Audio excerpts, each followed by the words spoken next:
Fuck all, just kidding. Oh my god. So mean, so crass, and so sexy. So hi, hello. There's currently nobody viewing because I literally just started, but in the future, when this becomes a VOD or a video on my YouTube channel, hi people, how's it going? Welcome to What's another up, session people? to another session of Dur and Dur with these my fine Dear and dear. Dur and Dur with my Dear. fine pupils, my students. You might notice something different about me. It is, in fact, my hair. Good job. Nice perception you got there.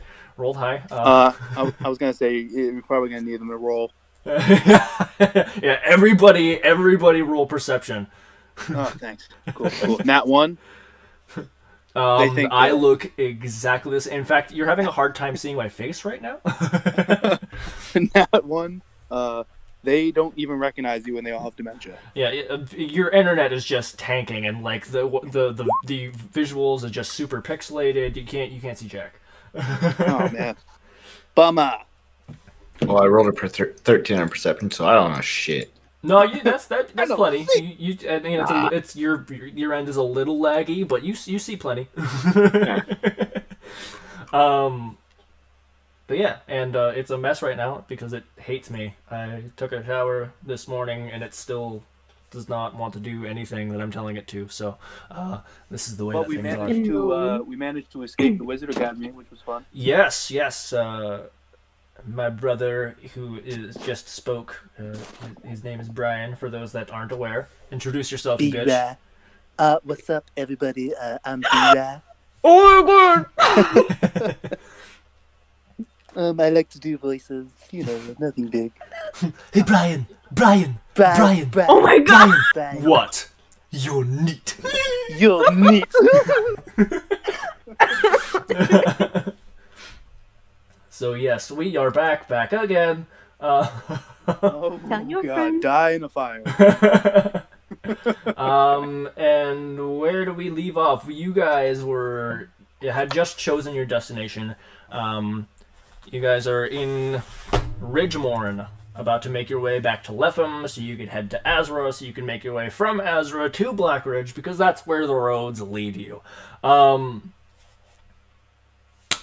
Real quick, for both you guys, and I already talked to you guys privately, so this is honestly mostly for the viewers. The map has been updated a bit. We're going to try something. If it doesn't work out, I will change it back, but for now at least, and potentially for the rest of the game, I've kind of enlarged the world, which I just scaled things up a bit, which also means that travel times are going to be a bit longer. So that 2-day trek they took to get here is now going to be 4.5. So we'll see how that goes. If Realism. if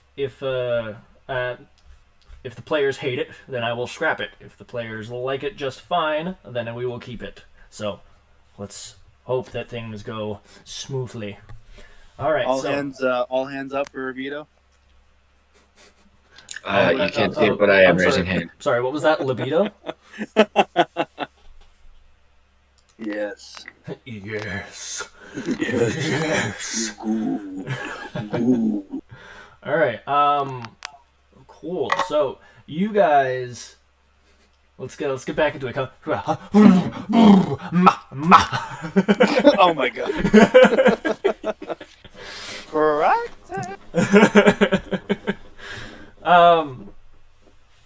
Yeah, so you guys are walking away from whatever fucking jank ass place you just rested in. I think you actually you got done resting in an inn. No, you stayed at Oberyl's place. That's right? We did. We just finished fighting for the king. Yeah, we Yeah. fought Yeah. that whole Yeah. Assassin's as you go kind of we didn't prepare this, but it went smoothly anyways. That thing. Which I'm surprised by. I totally expected that to be jank and garbage. Nah. Now we good. So, yeah, I think we left off with you guys actually parting ways with Oberl.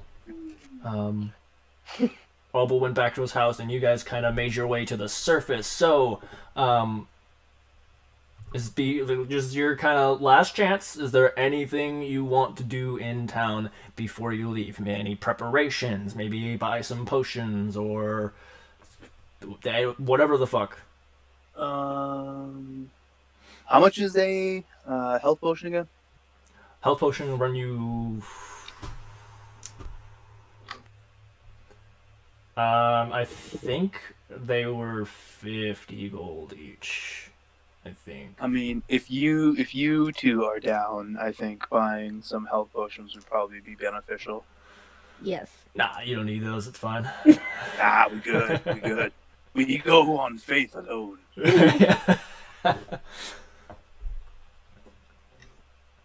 So yeah. Nos, what say you? You want to go get some potions? Who needs potions? I'm in. Yeah, no, everything's gonna work out perfectly. Nothing will ever go wrong. It's fine.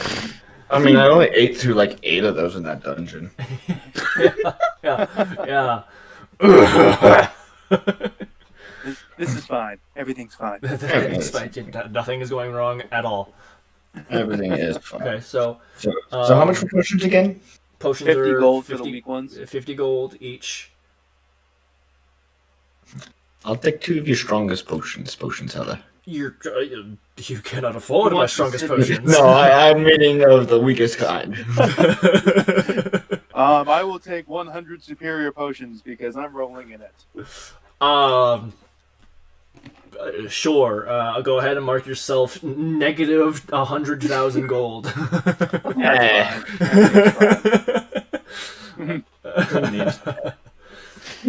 Is there a loan shark in town, perchance? Just for completely unrelated reasons. Yes, his name is Carl. Jimmy's mom.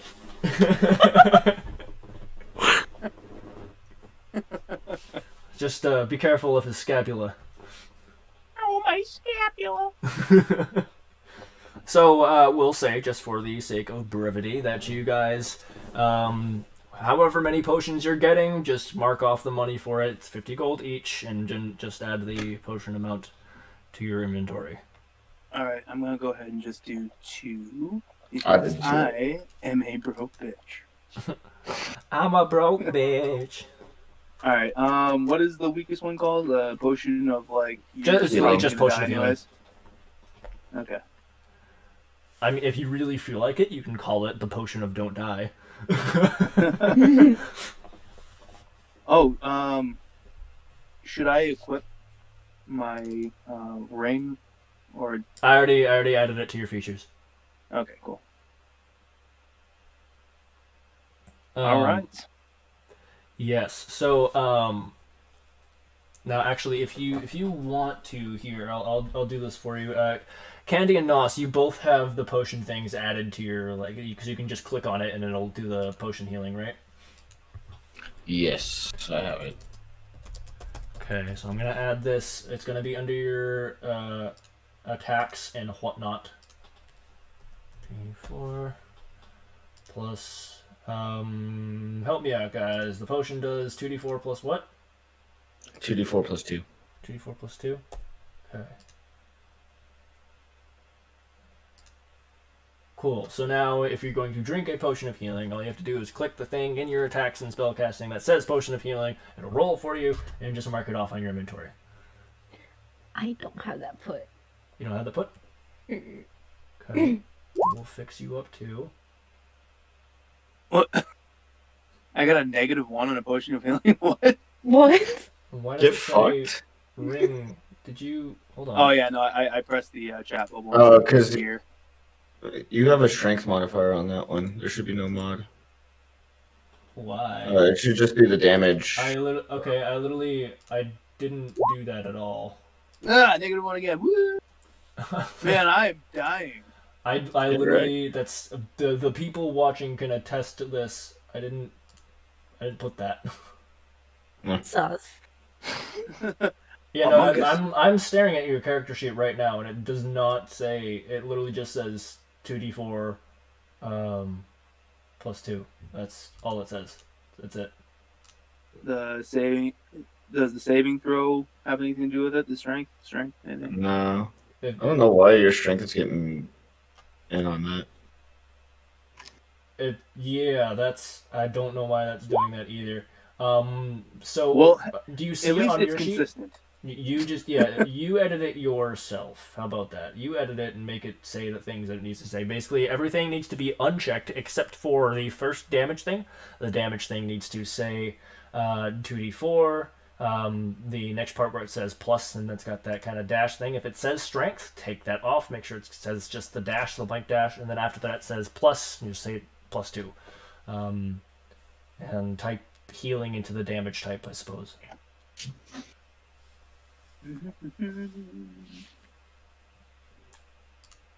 Okay. Same for me. Yes, same for you.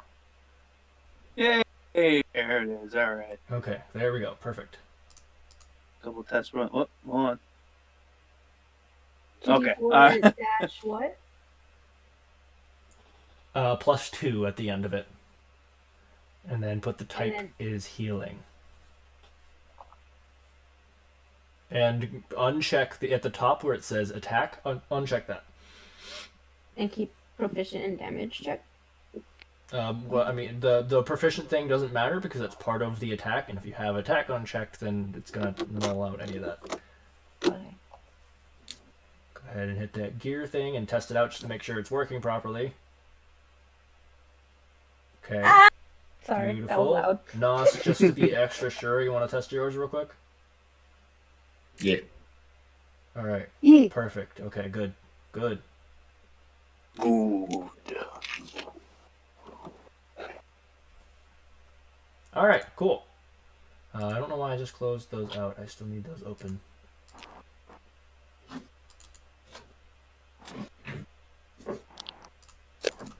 All right, so you guys have your potions, and you make your way towards the exit of Ridgemorn.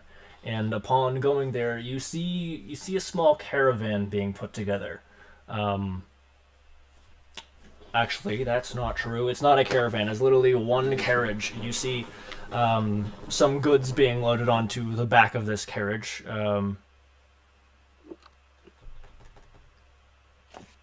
You see 3 guards in their, very regal blue armor that you're used to seeing. And a very tall man in noble's clothing.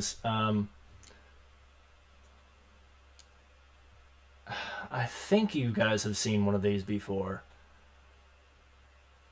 This is a furbolg. Have you guys seen furbolgs before? I don't recall. I don't think so. Okay, well, regardless, you see a very large person, kind of dullish blue skin.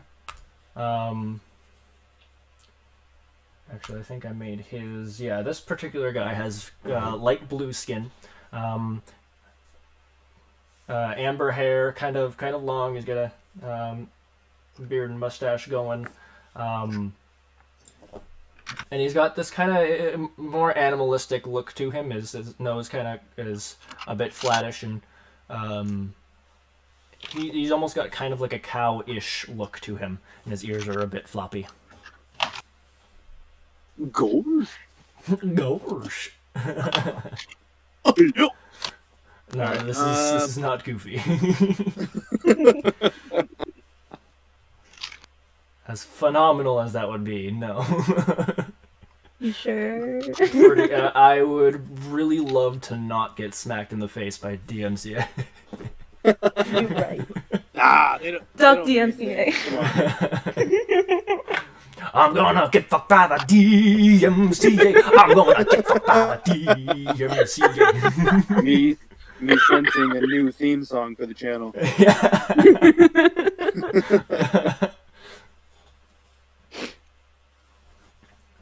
So, All do you... I would like to. I mean, are they leaving the city?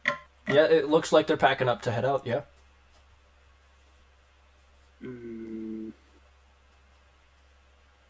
I mean, You, do you I guys? will- I do will say you wanna also check- see a veal there sitting next to him, kind of talking to him as the guards pack up the cart.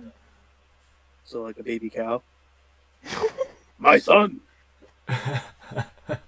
No, a veal is entirely a different race. Oh, cool. A veal is a Reveal half is elf. the Baron. Hi, my name's Brian, and I don't know what the hell's going on. A veal is the half elf baron that you guys spoke to they spoke to get their reward. I thought you said a veal, like a veal. No, No. I mean, you did. Gotcha. You did make that joke last game too. So, Hi, my name is Brian. And I forget things too. so if you don't already have it in your notes somewhere, wherever you have it in your notes, go ahead and put Avil, Aviil, Itekni, Itekni, and he is the Baron of Ridgemorn. Oh, I even have that in my notes. I'm a dumb. I was like, wait a minute. Alright, well, so we have Furbold talking to a veal, setting up on a carriage. I mean, do you guys want to stroll up to him and ask if they need, like, I don't know, like a guard detail or whatnot? I mean, they already have guards, but... Yeah. Sounds fun. Let's do it. Okay. All right, so we're gonna approach, I guess, and offer our services. Okay, so you approach and you kind of hear the last bits of Avil just kind of wishing him safe travels and all that. And Avil turns around and goes, "Oh, adventurers. Well, you'll be heading off then, yes?" Yes. Sorry, sorry about the we clap. were. He's got the clap. Yes, we were indeed heading out. However, we noticed that you're also preparing to journey. Mayhap, you would need our assistance in something. The big furball kind of, he was about to get into his cart and he kind of backs off of the cart and turns around and goes, "Oh, you were talking to me then? Hello, yes, my name is Penzar, Count Penzar."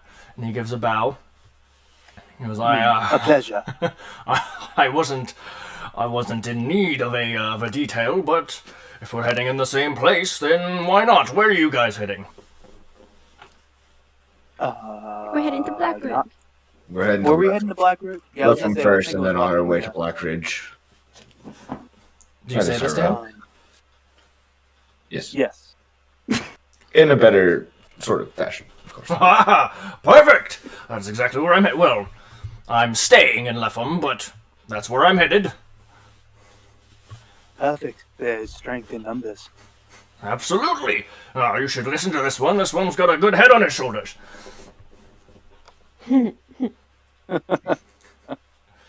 So, as your guard detail, what is it that you need us doing? Just an accompaniment, or Well, as my guard detail, just stay close to the cart, and we'll take breaks as needed.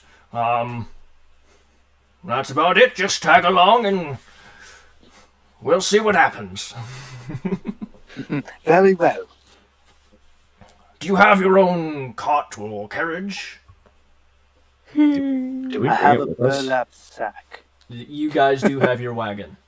Okay, good. Yes, Shall we have our, shall we wagon. race? I don't want to take on the Furbolg. You can take him on. Oh, I Okay, would if I sure. wasn't carrying so much goods. The entire purpose of my trip was to bring things back to Leffam to then be ported over to Azra. But perhaps another time. Well, I don't really know what to say at this point. Well, go get your cart. Oh, I thought we already had it. Right. You do your thing, and we shall ready our cart. It takes you like 5 seconds. It's literally around the corner. And we're back. Right then, let's be off. And he kind of just hops into the carriage and closes the door. And you begin your journey. All the while, every now and then he'll kind of shout back and be like, "You guys still loading in there?" No. Yeah. Well, at least one of you seems all right. Oh, go ahead. No, go ahead. What were you gonna say? I was gonna ask his name, but you already said it. Never mind. Yes, Count Penzar. Would you like me to spell that for you?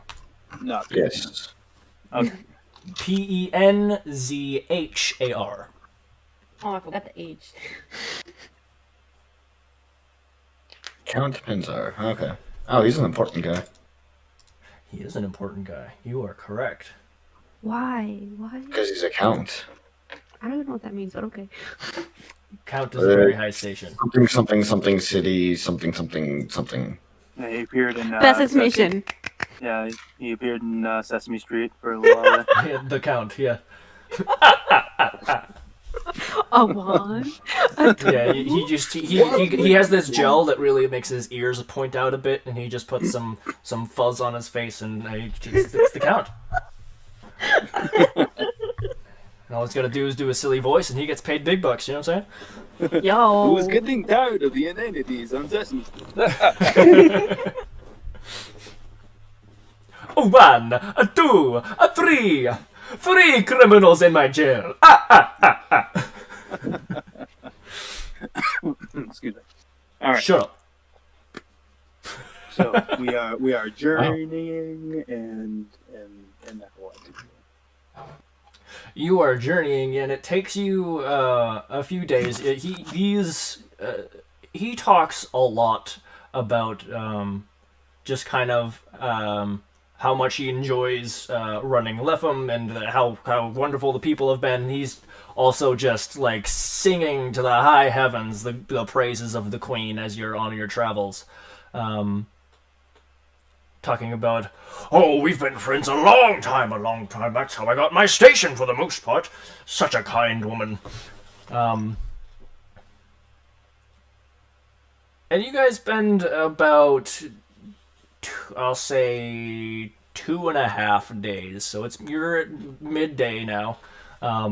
You've been on the road. You've had to stop, kind of make camp, take your rest, continue on.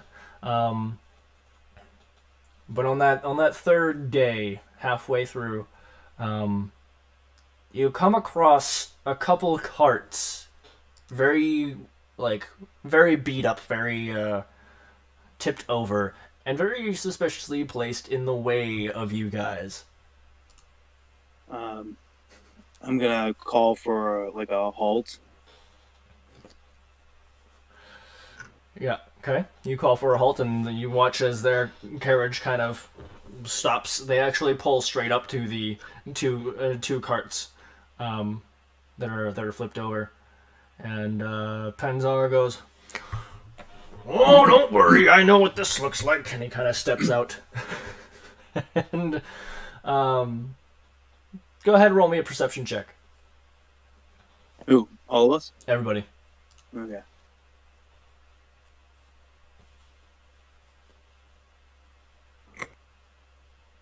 Okay. Okay.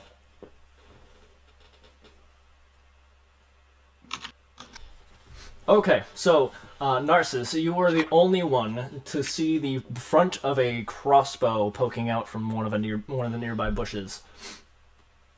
Take cover, ambush. Oh. I would like everybody to roll initiative.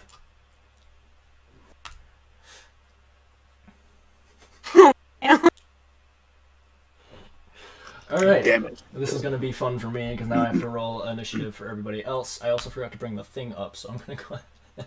Jesus, that's a long. Yeah. I'm going to go ahead and add your guys' initiative as written. Oh, nice.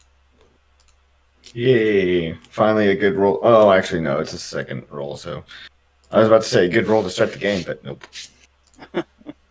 Turn. What's your initiative? 5? 5. Got it. Candy. Heck. Gonna add your initiative, which is 8. So 8. Sorry.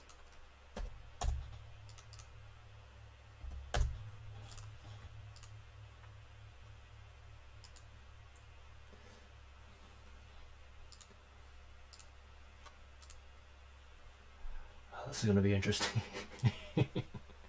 I'm not gonna make them all go at once. I'm going to try and roll separate initiatives for them. The reason being is because if they all go at once, you guys are fucked. Yeah. Great game, guys. Great game.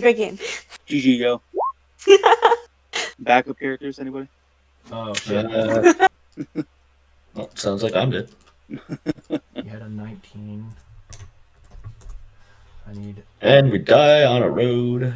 And Yes. never to be found. In the travel to your next town, you guys just die. Never to be found again. Game, guys. Great game. Good game, guys. Good game. Next characters. Okay.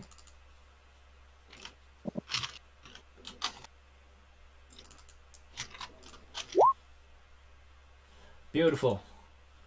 Okay. Now I need to do these two.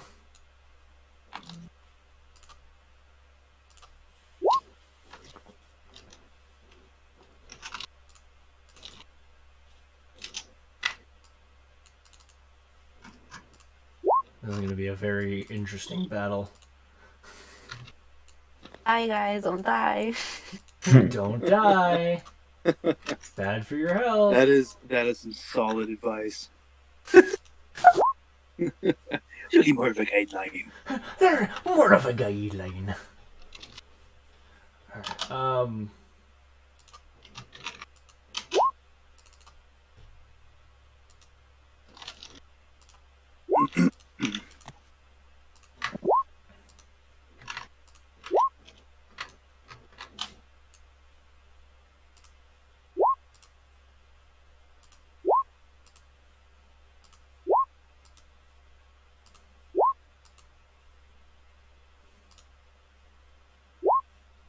okay, cool. Let's, Whew. yeah. Jesus Christ. Okay, so, we'll say this dude on the right goes first. You guys have come to a complete halt, and currently Count Penzar is the only one to have gotten out of the carriage, yet.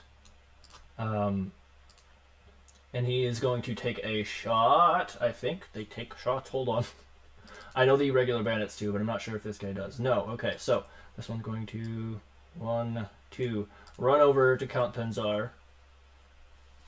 And you can see very clearly, like, I'll say Narcissus, you can see, because you're the one that got the 19 perception. Out of all the outfits you see lurking in the shadows, these ones, there's 2 of them that definitely stick out as seeming like perhaps the leader of these douchebags. Which ones? The green ones. The ones the 2 that are different from the rest of the crazy ones. There's kind of like the black and red, those are like the regulars, and then there's the green ones that are the higher ups. Okay, yeah, I see. Okay, so.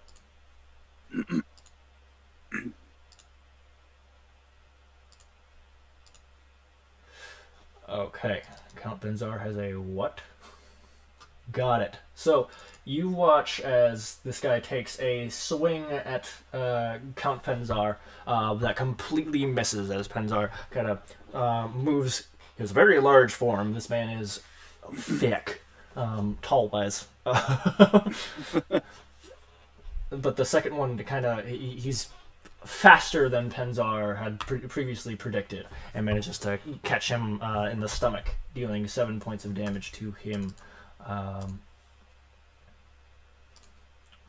please.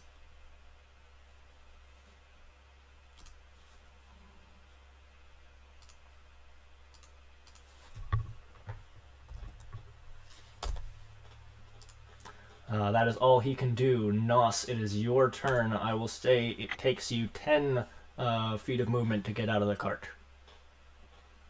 And I take it if I were to try to move through this bush extra. No, that's most of 10. these are trees. You're moving under a tree. You'll be fine. Okay. I'm smacking this guy. Do it. Smack him. Smack. Nice. yeah, that hits. Alright. And then, of course, bonus. Yeah, that hits. Alright. Very solid start. And that's my turn. Okay, so yeah, you crack this guy in the knee with your quarterstaff, and then just punch him square in the nose with your knuckles, and you actually like hear the bones in his nose crack and get crushed from the weight of your iron knuckles getting pushed into his face. He falls down and is bleeding out. He's all done. You fucked him up real hard. I'll just Good say enough. pathetic ambush. Okay, Penzar is next. Penzar is going to just straight up. You watch Penzar pull out 2 daggers as he kind of pushes his robe back. You see there are 3 sheathed on him, all in his ribs, 2 on his left rib, left side, and 1 on his right. But he pulls out 2 of them and holds them in his hand, and he's going to make some attacks at this motherfucker right here.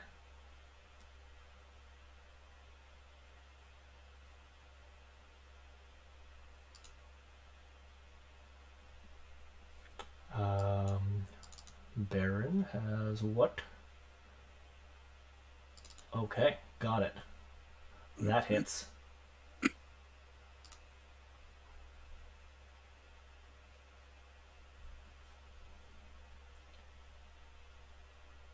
He's going to do it again. That hits. How much health does this What? thing have? Dead. No, not quite. Ah. Okay, actually that's quite a bit. So he's gonna do it a 3rd time. That definitely hits. Quiet! Damn, okay. So, yeah.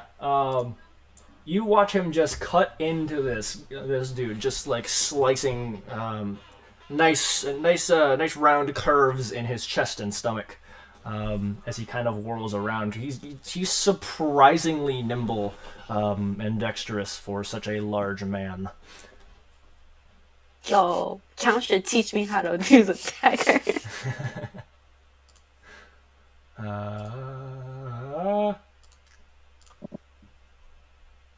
The DM forgot to give everybody a health bar, so I have to do it as the fight happens. Full health, come on. Well, I would say it's been a couple days, so first, right off the bat, give yourselves, if you don't have it already, give yourselves full health, give yourselves all your spell slots back. You guys are fresh. You guys are completely fresh. So make sure that that's in there. It has been a couple of days. You definitely would have gotten your long rest in.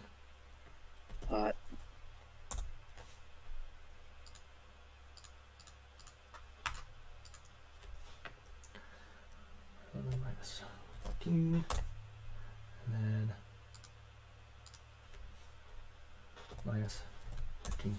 Yeah, this dude is not looking good. You see lots of blood dripping down, like, and coming down his legs. It's actually already, just within a few seconds, pooling underneath this guy's feet. He is in a bad way already from fucking with the Count. That is his turn. It is now... God. Several of the roadmen's turns. The bastards. So, this one in the corner over here is going to try and take a shot at you, Nos. With his crossbow. Well. That's a Well, 17. I can deflect missile, right? You can. Is that... What kind of action is that, though? Or is that just a thing? Well, go into your character sheet and look at the ability. It should say on the thing. And what it does is it reduces the damage, so I will have to roll the damage for it so that you can know what you're doing here. Third level, you can use your reaction. Okay, so you get one reaction per round, and you can use it whenever. So yes, this is your reaction. So yeah, go ahead. So I just roll 1d10. Yeah, roll me 1d10, and then add your dex and your monk level. Plus 2 plus... We're 3, right? Yeah.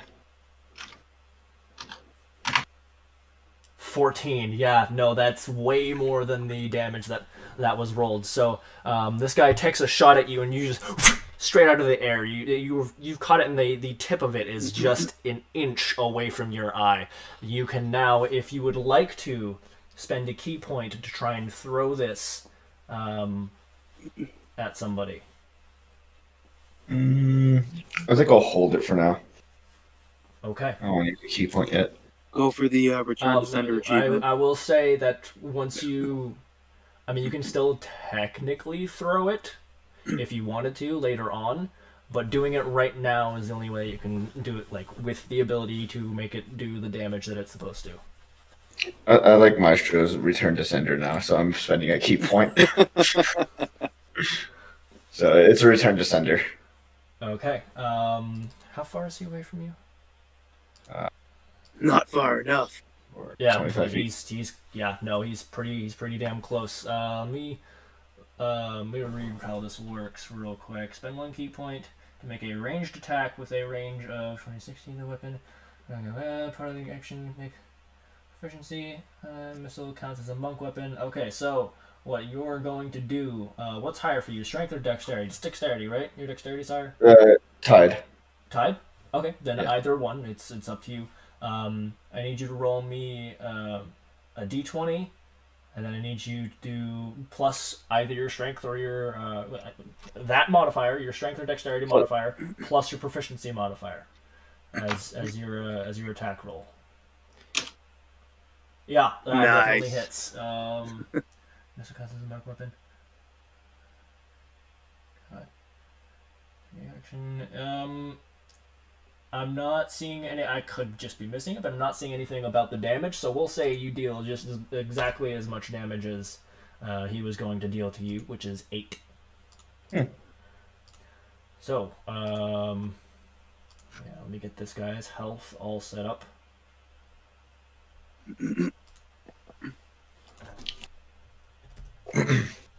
on, guys. You gonna get out of the cart at all? I would love to. It's not my turn yet, though. I'm just sitting here twiddling my thumbs. So yeah, this thing comes towards you. You catch it in the air, give him the stink eye, and just whip it right back at him. And you see it actually plunge into his chest, like right in the middle where the sternum is. And he just kind of. That's impossible. He's not dead, but he is not looking good. Yeah. All right. Next, Bandit. Because there are several more to go. This one's going to take a shot at Penzar, because that's what he's closest to.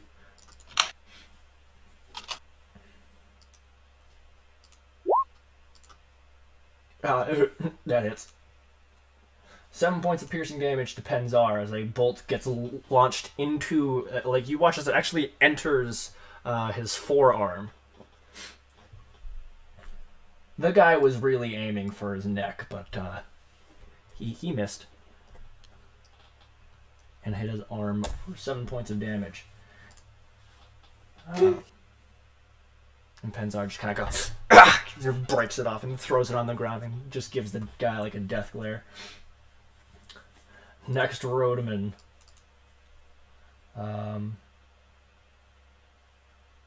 This one's going to actually fire at one of the guards because that's what's immediately in his line of sight. Stop right there, criminal scum. Unnatural 1. So he goes to launch the bolt, but the string was kind of tied a little weird, and actually like pushes the bolt up and it like smacks him in the face. He takes 4 points of damage. Excellent. Excellent. Yes.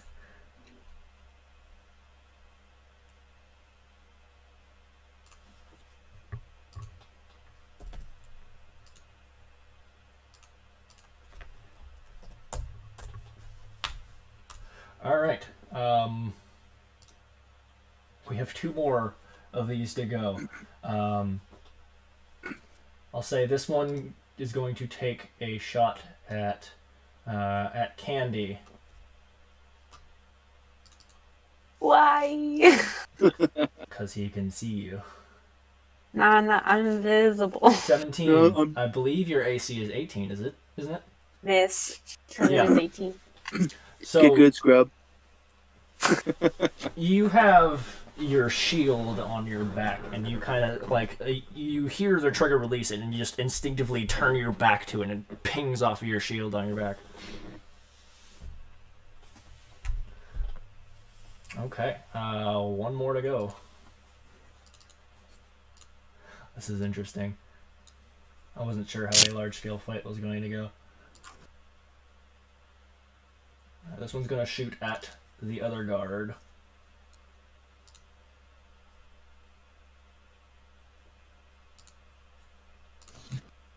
For 22, that definitely hits the guard. Oh. 6 points of piercing. How much health do these guys have? 2. 9,000? Over 9,000.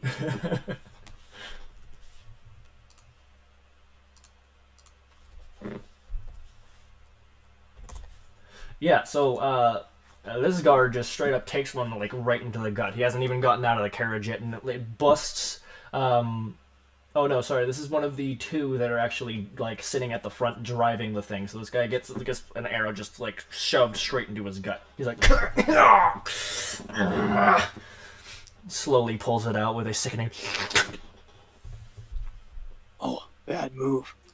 Oh, bad move indeed. This guard is very not happy. It is his turn now. And he is going to Adam. take... Now you pissed me off. 3,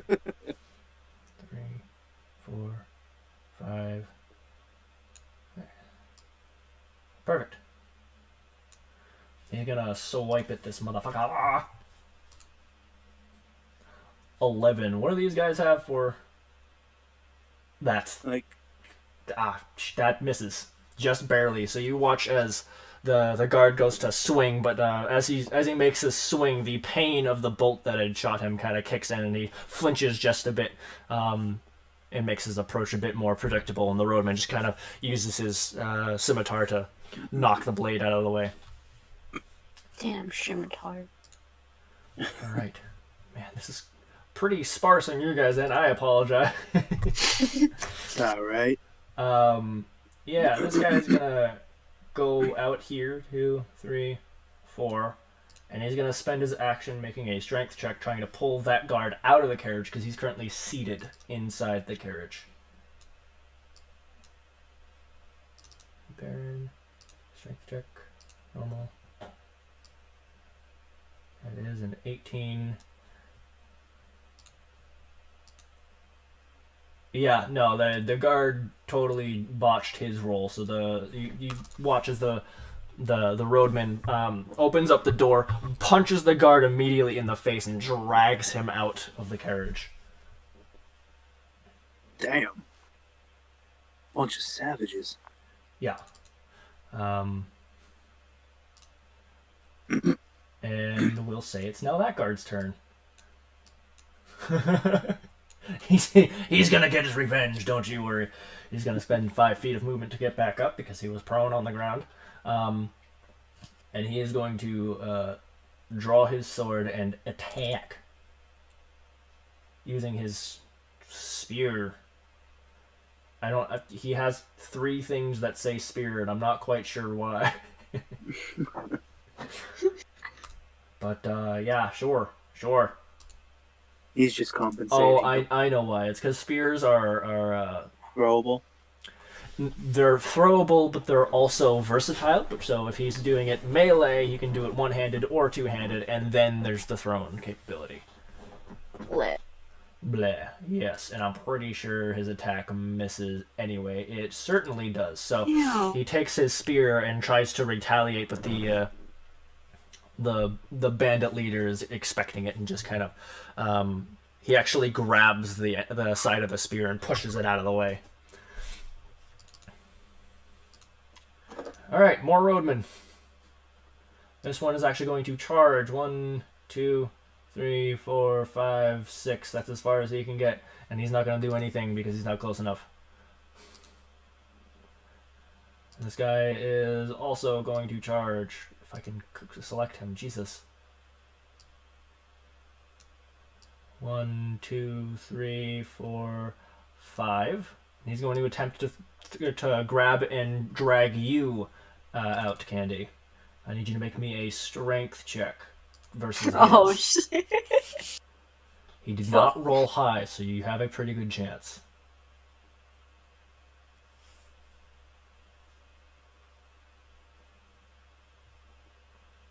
Yeah, no, you beat him. He goes to pull on your arm, and you just kind of backhand him, and he takes a couple steps backwards from the impact, a little surprised.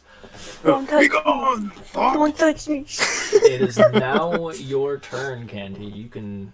I will say he... Hold on. Fiddle. God damn it. Hold on. I'm going to need to move the cart for a bit, because... Actually, hold on. I think I can just...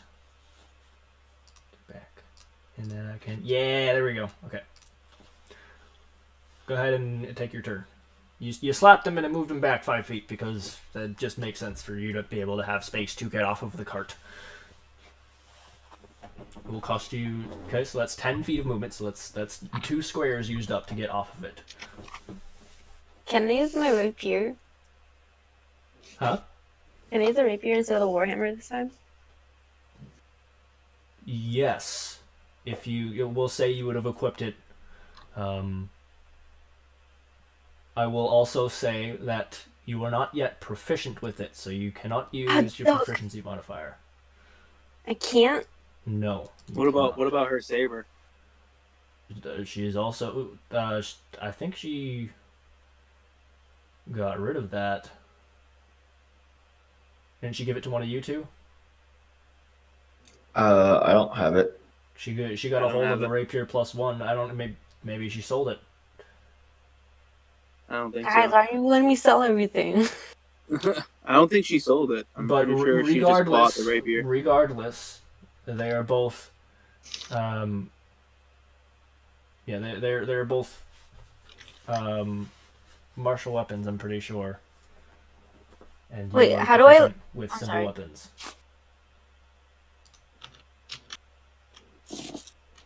There.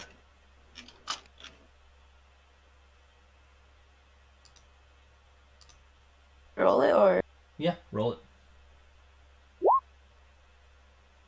What ya? Did I miss? I think they have a 12 AC. They do have a 12 AC. So yeah, you lunge at this guy very sloppily, and he just kind of knocks the rapier upwards, almost out of your hands. You have to kind of stumble and catch it. Is there anything you would like to do as your bonus action in this time of peril?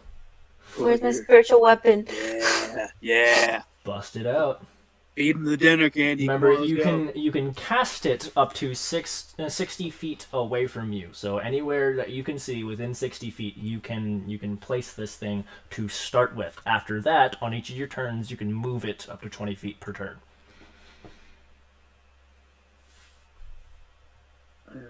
me out of there again? How do I put it on the map? I forgot. Same way you drag your regular character thing.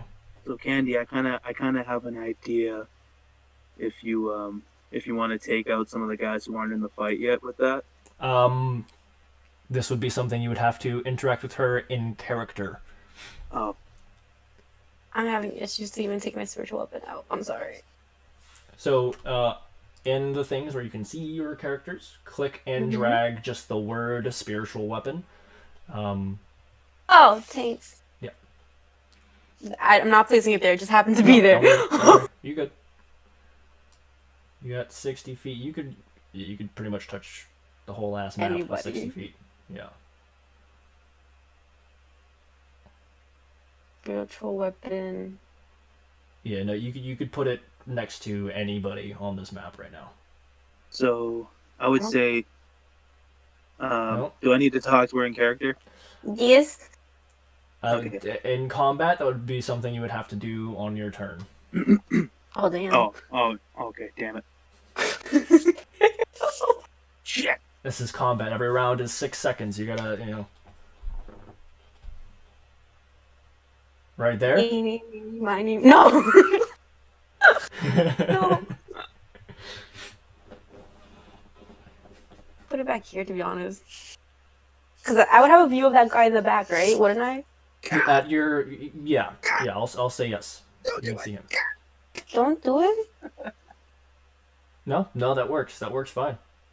No, I heard someone say don't do it. That's why I'm saying don't do it. Candy, whatever you want to do, just do it.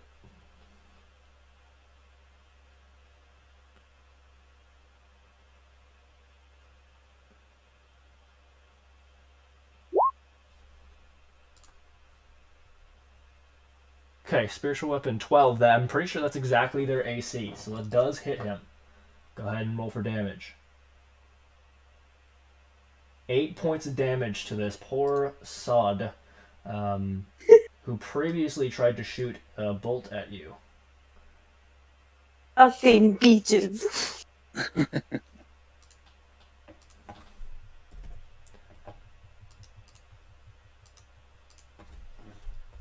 Minus 8.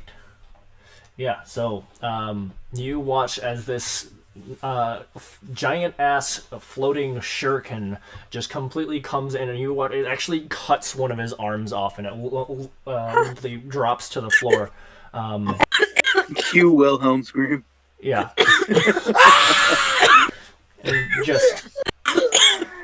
and he just drops the crossbow, and he turns at it, kind of holding his bloody stump. His only option now is to use his one arm to try and use his scimitar later in the combat. So, with that, it is now a different roadman's turn, and I have kept 0 track of which is which. So, I mean, none of these guys went. None of these guys went? Okay. And this guy didn't go. That guy didn't go. Yeah, that guy didn't go. These guys didn't go. I don't know if this guy went. Yeah, that guy went. Yeah, that's the guy that dragged the. This guy. This This guy. guy. And then these 3 over here. This guy fired an arrow at me, and I sent it back to him. Yes. Oh yeah, okay. that's right. Yeah. So So I'll just say these 3 for and this now guy. these 3. Yeah. Okay. So I'll say this guy. Actually, I think one of these guys shot at Penzar, didn't they? I thought this guy shot at Penzar. No, this guy ran up and tried to cut him. Apple. I think this guy shot a bolt at him.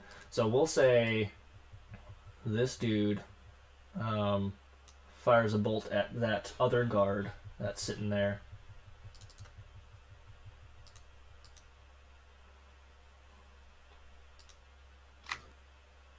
Okay. The guards have a what for an AC? Yeah. So he fires his shot, and the arrow actually like pings off of the shoulder plate of the guard, and the guard just kind of like gets pushed just ever so slightly to one side, and he's like, "The fuck." That's his turn.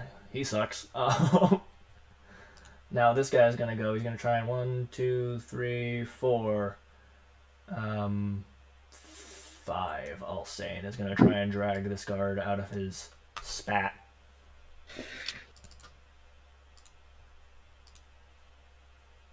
$17, damn. Okay, so this guard's going to have to roll pretty damn high. He does not. He just barely fails. So you watch a fairly decent struggle from the guard as the roadman keeps trying to like move his hand around to get a different angle on the guard, and eventually grabs him by the neck with his arm underneath one of his shoulders and pulls him down to the ground, causing the guard to be prone. That's his action, and he literally can't do anything else. So now it's the guard's turn, and the guard's gonna get up with his 5 feet of movement and retaliate with a spear, because guards. And totally fucking misses. Alright. Damn it, you had one job. Narcissus, it is your turn.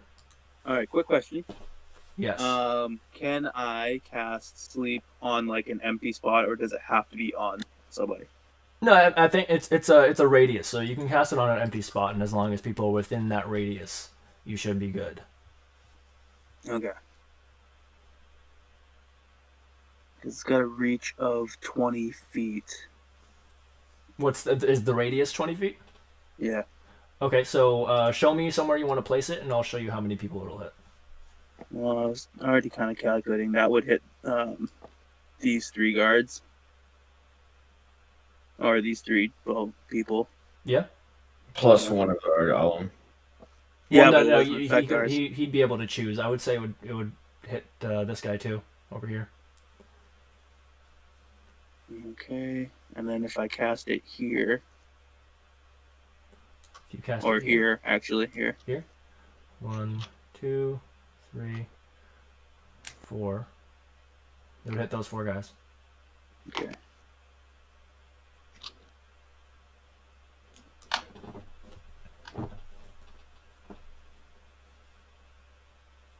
If I cast it here, would it hit all 5? 1, 2, 3, 4, 5. Yep, sure would. Beautiful. All right.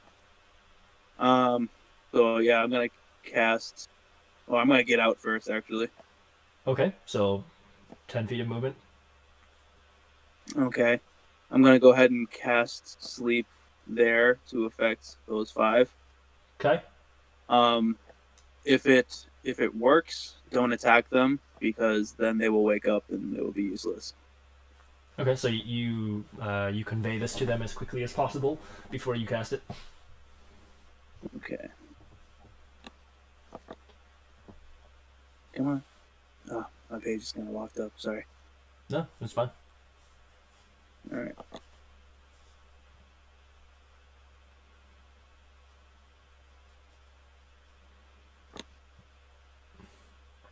Oh, 23. Yeah. Oh, yeah. Okay, so I will say,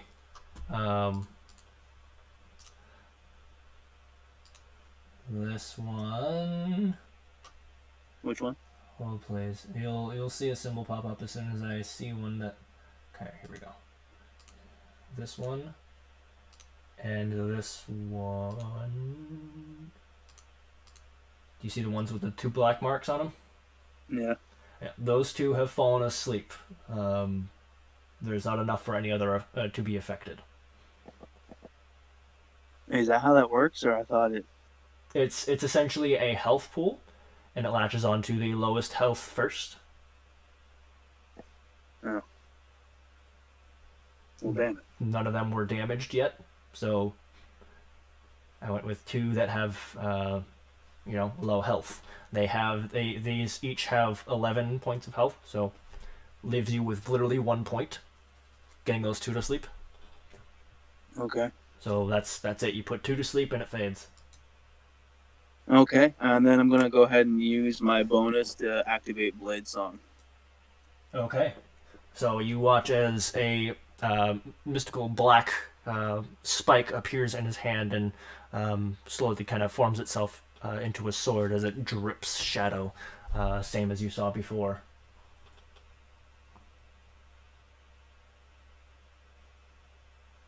I think that's all I can do, right? Until the spell ends. What's the duration on sleep? So I know when it. I ends think it's a naturally. minute, but let me double check. Where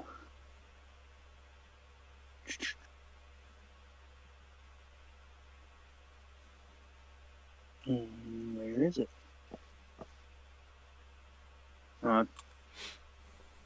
Please hold. I am please holding. Who should I hold on to? My dick. Yeah. Hold it nice and All firm. right, yeah. Duration is 1 minute. Yeah. 1 minute. Okay, so 10 rounds. Got it. And I will start that with the next round. Perfect.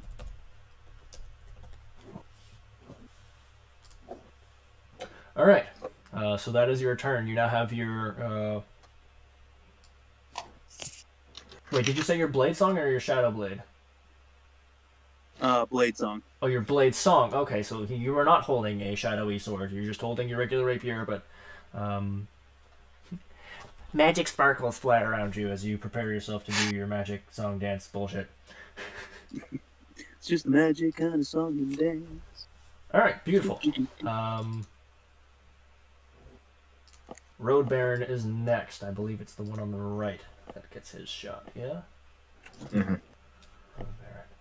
He's going to once again attack twice with his shooty. That's a miss. That's the same roll. That's the same number he missed with the last time. That's the same number What a he hit with the pleb. last time. Jesus, hold on. Let me just triple check real quick. Yeah, literally. An 11 and a 20. It's exactly what he rolled last time. An 11 and a 20. That's funny.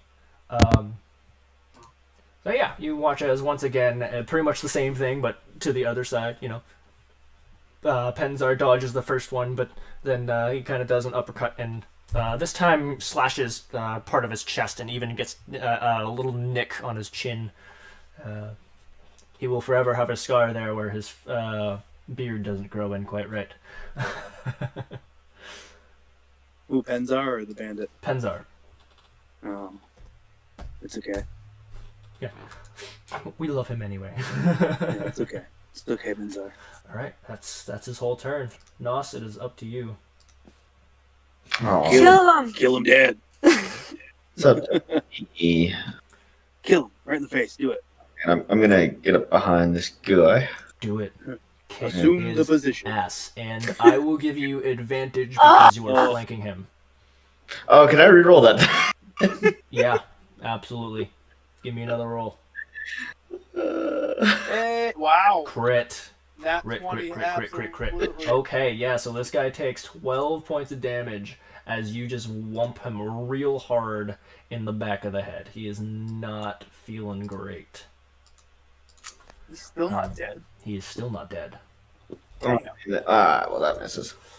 Yeah, you hit him really hard in the back of the head, and he turns around. Like, his eyes are a little fuzzy now, but he turns around just in time to see your punch coming, and just barely manages to back up in time as it swishes past his nose.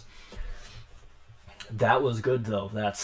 Yeah, he's not like he's bleeding all over the place. He's like, you can see it in his eyes. He's like blinking a lot. His vision's going a little weird. He is not in a good way right now. David, one day from retirement. Stupid ambush. All right. Now Penzar is gonna get his turn, and he's gonna take his opportunity to just beat the ever living shit out of this guy. Kill him! Oh. Where you going? Where you going? So he goes to swing at him from under his arm, starting from under his arm to get a wider swing, and ends up actually like cutting a huge chunk of his own arm.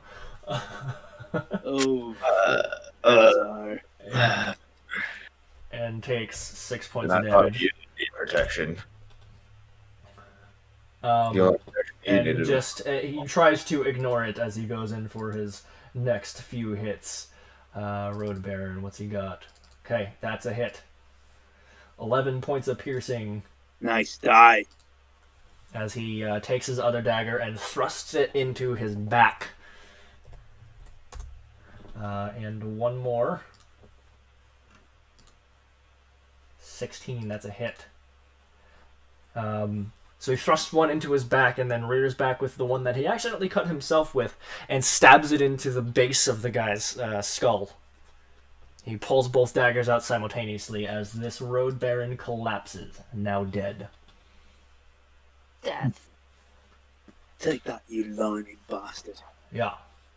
And that's his turn. Next are the roadmen. Starting with the one that took a shot at Candy, he is going to reposition himself a bit. 1, 2, 3. And he's going to try and take a shot at Nos. No. With an 8. Alright, I don't have to worry about that one. Yeah, you see it coming and you actually like step out of the way, twirl your quarterstaff, and smack it out of the air, and it just sticks into the ground next to you. And I'll just be like, come on, you gotta get better than that. Like, God, really? And he's standing there with his crossbow, like, he just kind of stumbles into his pocket for another bolt. He's like, shit, motherfucker. And I'll pretend I didn't see that one. He just kind of goes like, as he's loading the next bolt, he's like, fuck you! what's your name? Fuck Fuck you! you! Sorry, hang on. Fuck you! Right. This one is going to drop his crossbow and pull out his scimitar. And he's going to take 1, 2, 3, 4 steps and try to get you face to face. With a 22 to hit. Oof. He takes a big slash at you, and you manage to dodge for the most part, but he nicks a side of your rib cage. You take 3 points of slashing damage. Yay. He got you while you were yelling at the other guy. Yeah, you were distracted by the dude that missed you. How fun it was to humiliate him. Alright, this one is going to take a swing at the guard, the one that's right next to Penzar. He's going to take a swipe at the guard, because that's who he's currently engaged with. That's a 20 to hit. That definitely hits. A 3. 3 points of damage to the guard.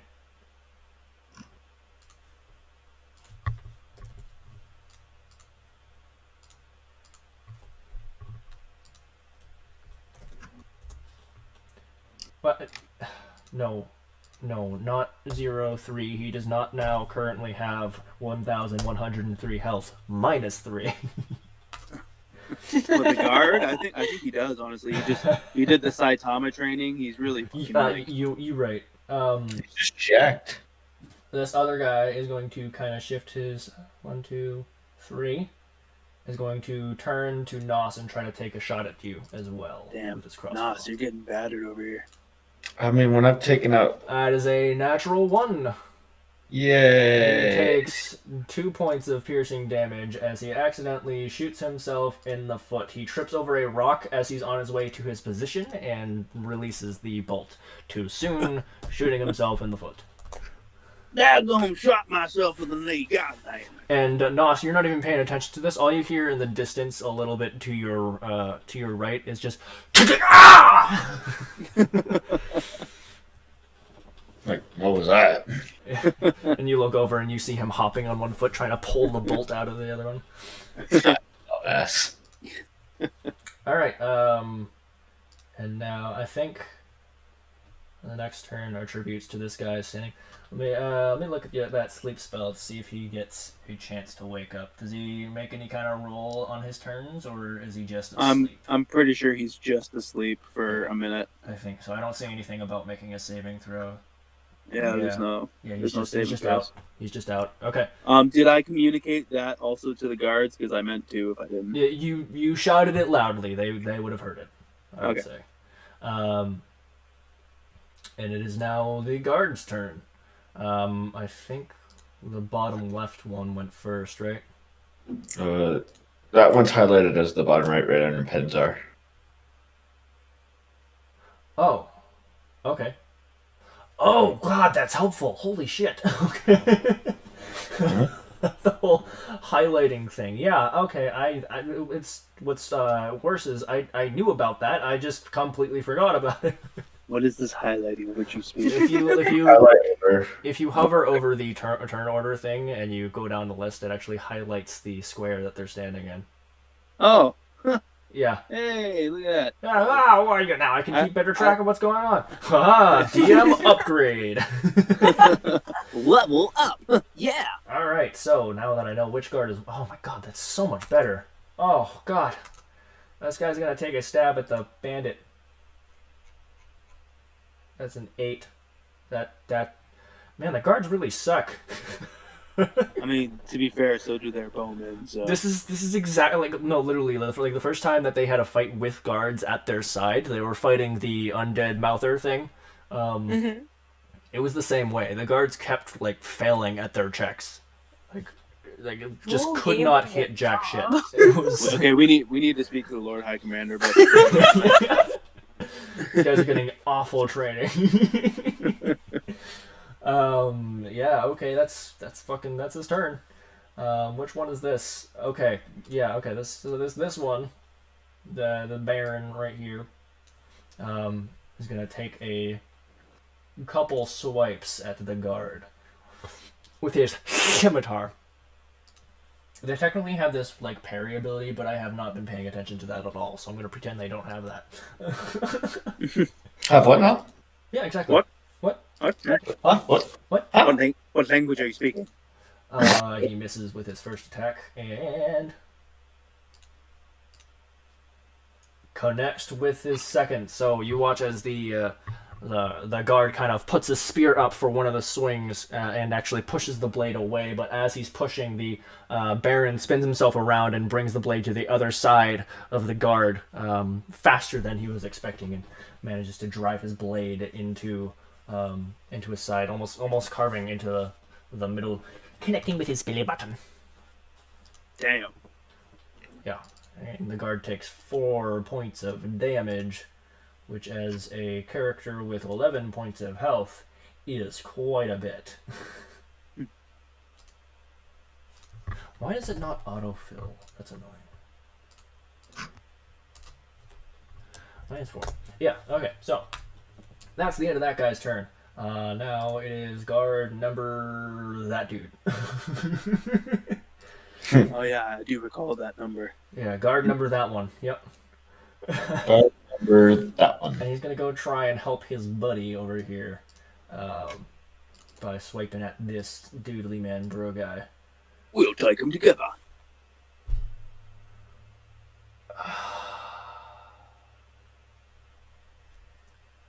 So far, I'm pretty sure, I'm not gonna go back and check, but I'm pretty damn sure that every single round the guards have had, they have rolled specifically an 8 to attack. Are you sure that their thing isn't screwed up like the potions was? No, that's the one. That's Or they just suck? to hit. Well, it's a good thing we came along. These guys would have freaking died. Yeah. Apparently. Yeah. Okay. Yeah. Well, that guy misses. Damn. Jesus. Okay. Yeah, so now that I know which ones it highlights, I'm actually going to start using the correct guy. So this guy actually gets another run, but he's going to turn and try to take a shot at Narcissus. Narcissus, I will say you have half cover, so he's going to make his shot with disadvantage against you. Okay. Because you're on the other side of the cart. Roadman, light crossbow, disadvantage, and he totally misses. So you watch as he aims, and you just hear behind you. What the fuck was that? You turn around and you see a bolt sticking, like the tip of the bolt is actually sticking out of the other side of the wood that's facing you, and it's kind of splintered out a bit. And you look past and you see the guy, and he's like, "Motherfucker!" He's just not having Like, this that is the guy second sucks. time. Yeah, he's just Do, not. do I having see that? Do I see that? Make a perception check because why not? Because why not? Nope. You are too focused on the dude that's fighting you right now. Damn. Because I want to keep badgering that guy now. I'm gonna go ahead and like taunt him. Sure. Yeah. Take your taunt reaction. Don't you mean your taunting? Your taunting. You gonna actually taunt him or? Oh no, I didn't have anything to say. I was just gonna. Okay. You fuck you. You suck. He just like he's holding his like crossbow down, trying to pull the string, and he just like takes a moment. He looks up at you and like just flips you off, and just angrily muttering to himself as he tries to pull the string. Like, Fuck you! Your mother was a hamster, and your father smells of elderberries. All right, so this one now, with no choice and also being sliced apart by the shuriken, is going to move away from the shuriken, which does not have an attack of opportunity. This guy's going to go 1, 2, 3.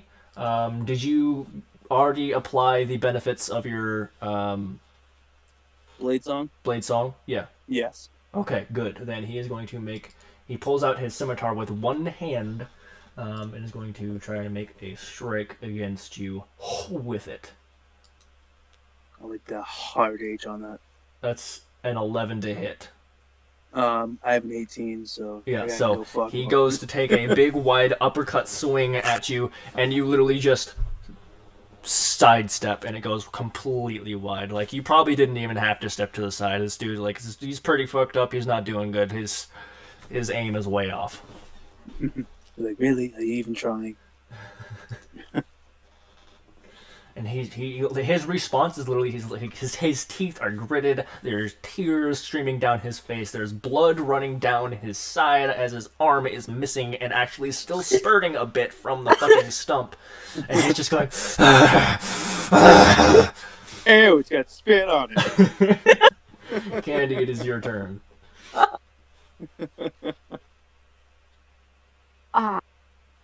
Once again, a sloppy attack as you go to.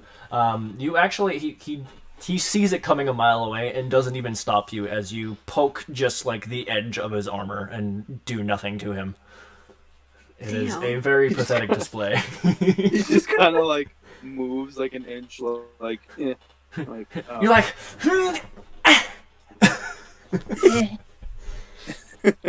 All right, Roadman. It is now. I didn't do that, but sure. Oh, did you? Oh, was that you? Did you move that as part of your turn? Yeah. Mhm. Whoa, hold up. What I do?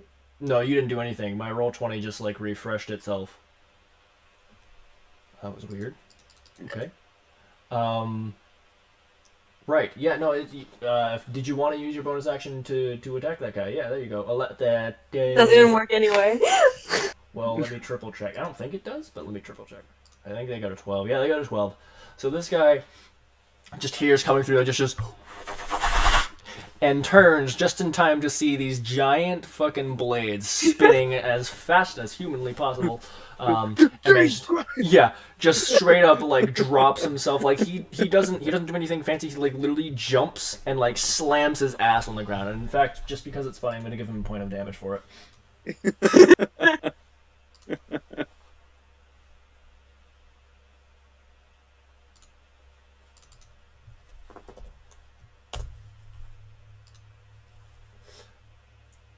Okay. Now it is the Roadman's turns. As soon as I get everybody, I have to literally pull out everybody's character sheets again because when it refreshes, it closes everyone's out. So I have to pull them back up again. He's okay. Motherfucker! Alright, listen here, you little shit. Hey, don't call me that. No, the sheets. Oh, okay. Yeah, stupid character sheets. Not you, man. You should know by now. I think way less of you than that. That's fair. Well then. Oh, I get that a lot. Okay, so, whose fucking turn is it? Whose line is it anyway? So This that guy. guy Oh, who's that asleep. guy who's asleep. Yep. Okay, so the next guy is the dude right in front of the god, and he's gonna take his swing swung. Nope, other dude. No, it's this dude. Yeah. Correct. He's gonna take his swing swung. And does he succeed with his swing swung? He does not. So he takes his swing swung and misses his swing swung. As Did you shitty roll? as the guards are doing, they're also rather expectant of incoming attacks, and he manages to just kind of, with the tip of his spear, just kind of poke the blade away. Hit me. You cannot. You cannot. Alright, which guard? Alright, so this guard is going to take his own swing swung against the Road Baron.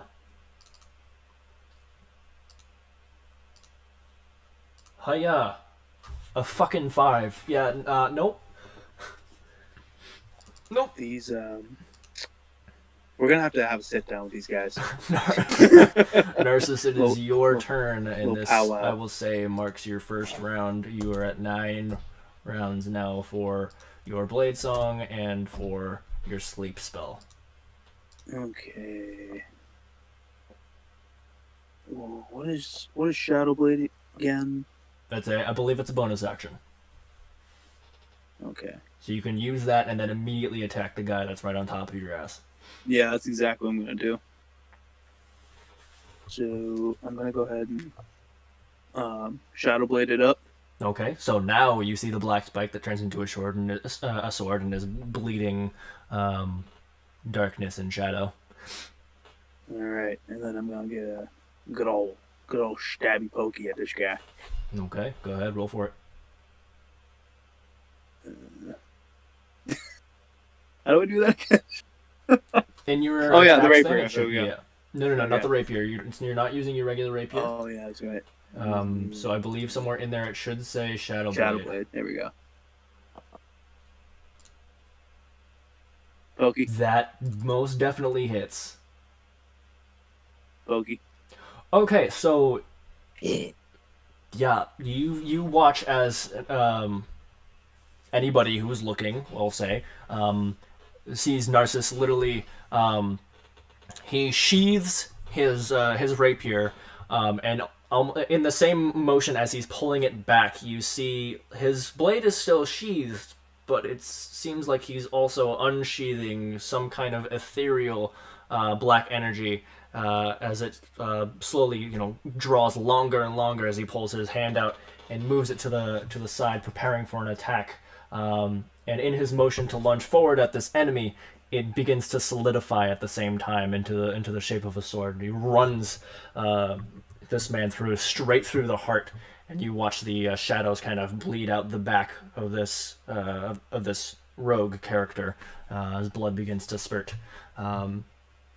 He just coughs up a little bit of blood, some of it spattering on Narcissus' face, and he falls limp. Pathetic. Damn. That's my line. Speaking of, Nos, it is your turn. Yay. Sorry, I'm eating. Smack me How again. fucking dare you? I'm hungry. Here you go. Now I'm hungry. Okay, the second one does hit. Your punch hits. You deal 4 points of damage to this dude. So you go to swing towards his head with your quarterstaff, but he kind of just ducks out of the way. And he's kind of looking down at your feet. He's probably thinking to go for it, but you just bring an uppercut, and he just sees a quick flash of your fist before you smack him right in the face. Yeah, so let me just give him that damage real quick.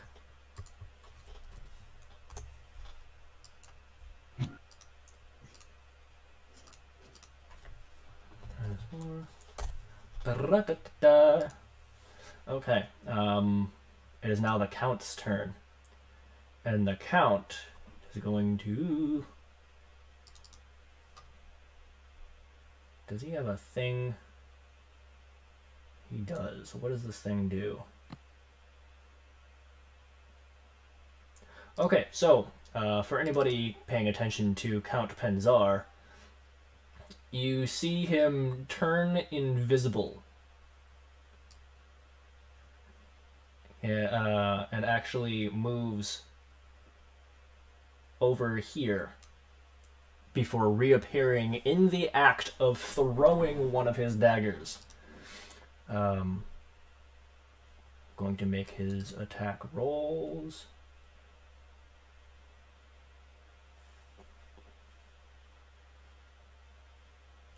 And that was his one use of that ability. One and only. You can only do the invisibility thing once per day. Dang. Well, that hits. Okay, yeah. I'll go through his attacks to make sure they all do something first before I describe what. Oh my god! Damn. So I Please think tell me he cleaves that guy in twain. Okay, so next. Shit. well, Badassery followed by ineptitude. Yeah. So here's exactly what happens. You watch as he comes back into vision in a side in the air sideways spin as he flips around and throws a dagger at the guy that's right in front of Nos. It lodges itself into the side of his head. And Nos, as you watch the body start to fall to the ground, you notice the dagger disappear. In the same motion, he turns around and launches one at this one over here. It impales him in the chest, and he just kind of falls backwards onto the ground. Also dead. Some crazy ninja shit. Hell yeah. As he goes to throw his third and final dagger, he gets too cocky. Seeing the first two kills, he's like, yeah, I'm doing some crazy cool shit, and he goes to launch the second one and actually grabs it wrong and cuts part of his hand as he goes to release it, and it just kind of clatters to the floor, also disappearing from the ground. You see now as all three daggers are now sheathed in their places on his torso. Those are pretty sweet. Gotta say. that was still my kill. How dare you? It would have been your kill if you had killed him. Well, maybe if I don't grab my blade by the fucking blade itself. He just kind of does one of those scoffing waves that you're like, ah. 3 for 3 would have been a lot cooler. Just saying. Just saying. Do you want to try it? As the next round of motherfuckery comes into play. Sure, I'll try it. This one is going to try and come at you because he can. Narcissus. Do you want a piece of me as well? That's a 19. Well, fuck you. You go to block it, and he just barely sweeps under your blade and cuts just a little bit of your forearm, dealing only 2 points of slashing damage to you. Listen here, you little shit.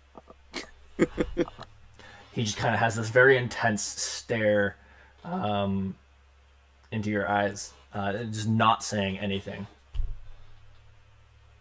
All right, next. Who's next? That dude who was asleep. No, that's who's after this guy. Right, okay, so this guy's going to try and attack you, Candy. With attack number 1. Yay! Dealing a single point of damage to himself. At this point, we are literally just staring at each other, fighting air. Yeah, You guys much. just kind of watching what's going on around you, and just kind of taking the odd swing at each other. Yeah, everybody where else he is had doing things. where he had previously kind of scoffed at you and made fun of you for being so piss poor with your rapier, he then goes to do a mighty swing with his scimitar, and halfway through it, you hear a little, and he goes, ah. Oh my Maybe y'all should like sit down and just rest. Like, Guys, wait. Wait. It's like, wait, there's still one alive. Don't worry about it. He's just All right, this guard is going to try once again to attack his enemy. Finally, oh my god.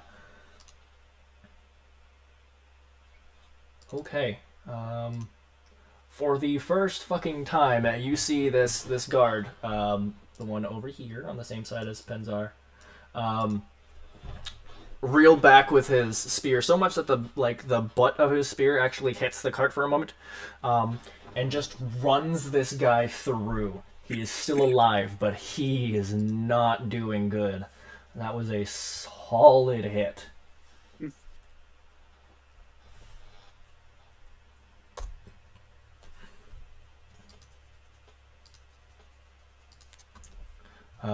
It is now the Road Baron's turn, which I will deal with in a second because I have to get this guy's health set up.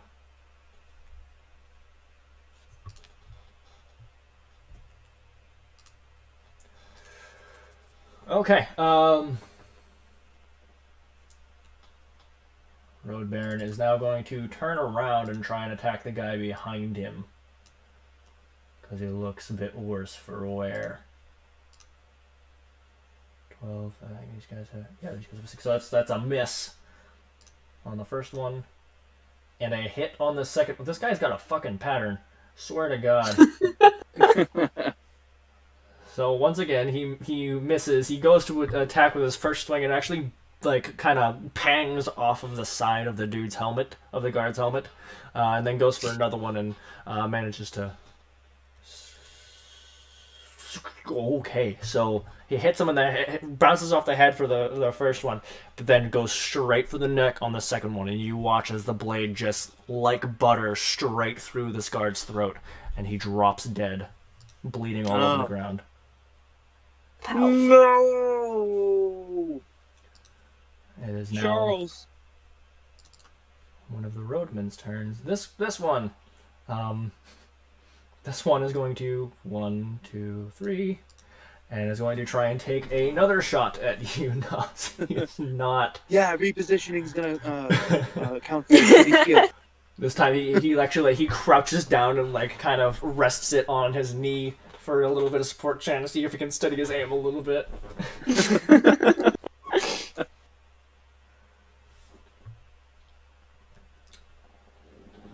So you watch as he sits back and he fires. He forgot to put the bolt in, and the string actually, he put his face a little too close, and the rope actually rips a part of his nose off as it flings forward. Oh, mother! He rolled a natural one. Alright, I can't watch this. Just go home. And he, you know what, he...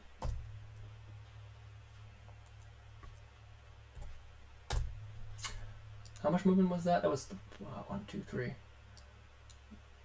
He gets up. Starts to walk away. He's like, fuck this! Fuck this! That's as far as he can get, because he used the first 3 movement, steps of movement to try and get to that position. He's all done. He's sick of it. He's hurt. He's really badly hurt. He's like holding himself together pretty well because he's just so pissed off. But he's doing real rough. That's the most of the reason he's walking away. He's like, fucking, I'm gonna fucking die here. I can't even fucking get a shot off. I keep hurting myself. Fucking. Wait, What a fucking loser! Yeah. All right. What was your question, Beach? No, never mind. That's fine. Okay. All right, Candy. It is your turn.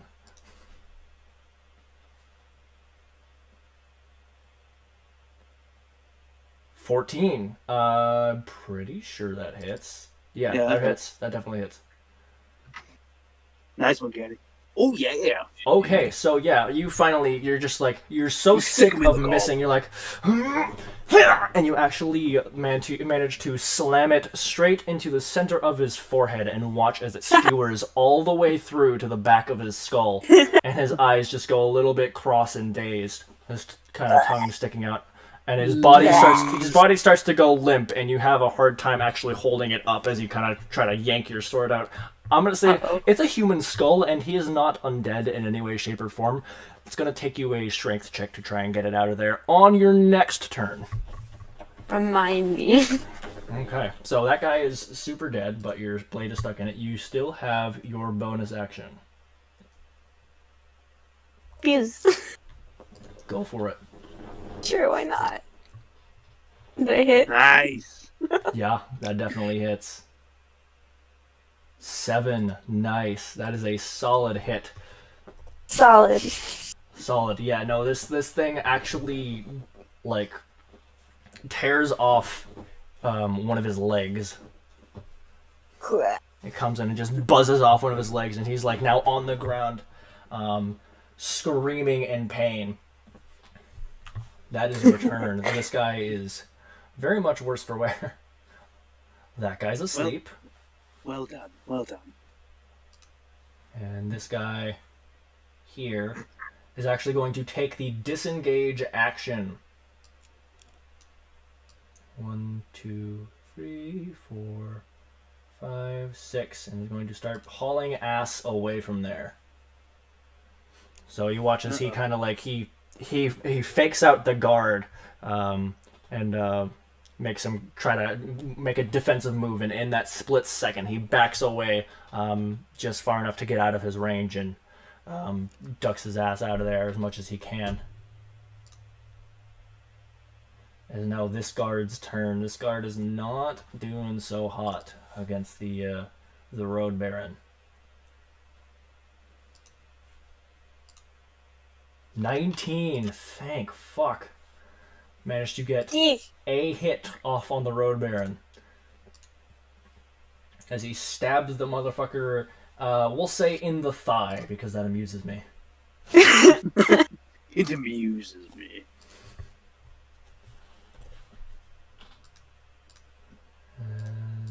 -7. Okay. Yeah, that's his whole turn. Stabs the dude in the thigh. Okay, Narcissus, your turn. Okay. I'm kind of having a bad feeling about that guy disengaging. I don't want him getting reinforcements or anything. So I have Blade Song. Is that a thing? For him to get reinforcements? Yeah. You don't know. I mean, is there a check I can do to be like, Sure, make me an intelligence check.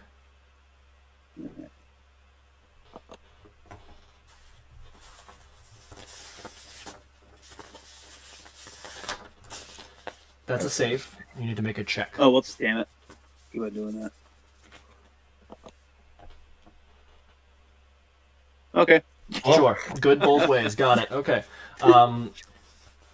So you would know that you spent 2.5 days just getting to this spot. And you are at least another 2 days away from Lefham, let alone any other settlement. If they were to run to go get reinforcements, you'd be long gone. Alright, fine. Let him run. Oh, bitch. Okay, so what are you doing on this round? And this marks your 8th. 8th. Let's see here. I'm gonna go ahead. I'm gonna trust Candy's buzzsaw. Okay, if you're going to Okay. step away from him, he will get an opportunity of attack on you. Oh no, I'm not stepping away from him. Don't do it. Okay. I'm not stepping away from him. What I am gonna do is I'm gonna use Chromatic Orb on the Baron. Do it. Yeah, hit him. What you got? And what element are you using before you do it? We're gonna go with poison. Poison. Got it. That's literally his armor class. You do, in fact, hit. Nice. 15, 15, 15, 16 points of damage as a green ball that's kind of oozing this strange gas gets launched towards him and actually splashes him in the face, and you watch as he starts to cough. A little blood comes out of his mouth as you deal 16 whole ass points of damage to this motherfucker. Beautifully done. Anything you would like to do as a bonus action, if you can. I'm not sure if you have anything else left, but, you know. Is Necrotic Shroud a Read it. looking one? Where is that? Come on now. I think it's damn slow.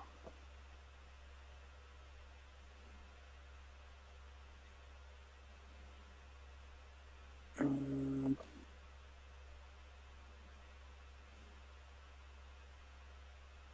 don't know if it's a bonus action.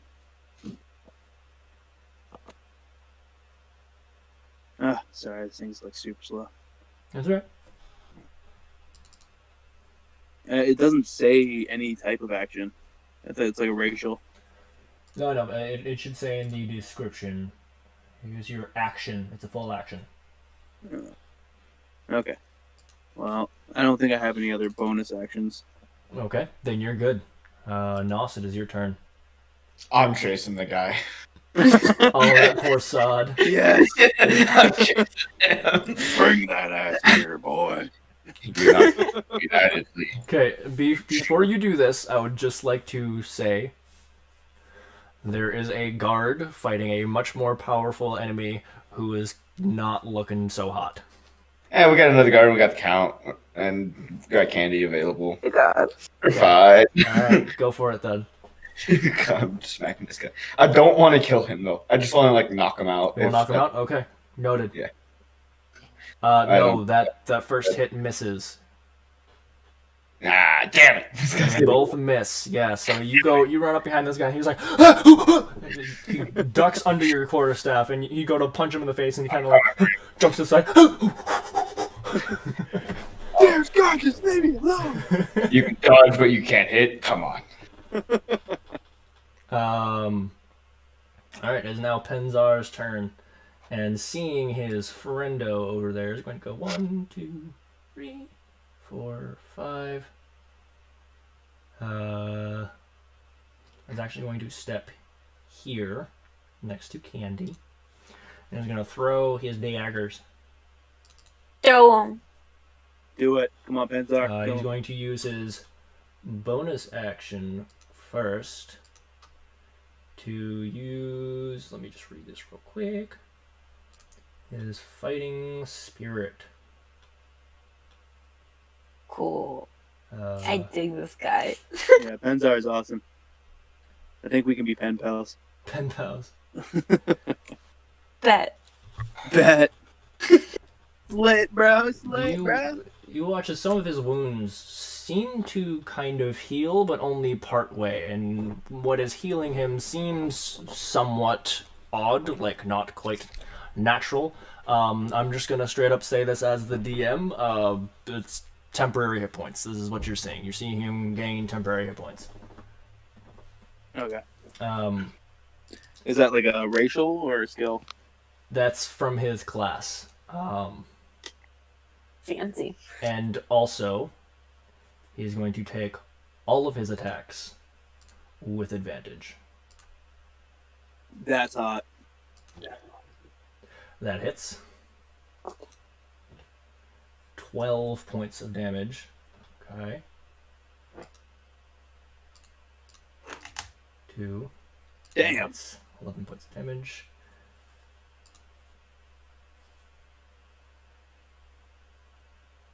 And this one, he's actually going to... I would say he wouldn't need to. That doesn't make a lot of sense for him to take that, so never mind. Okay, so... Dude, this guy is awesome. Freaking lit. Yeah, so, so that's a total of 36 damage to this guy in one round. You watch as he, in quick succession, launches 3 daggers at this guy, and they sink into him, staying for a moment before disappearing back to their sheaths on his body.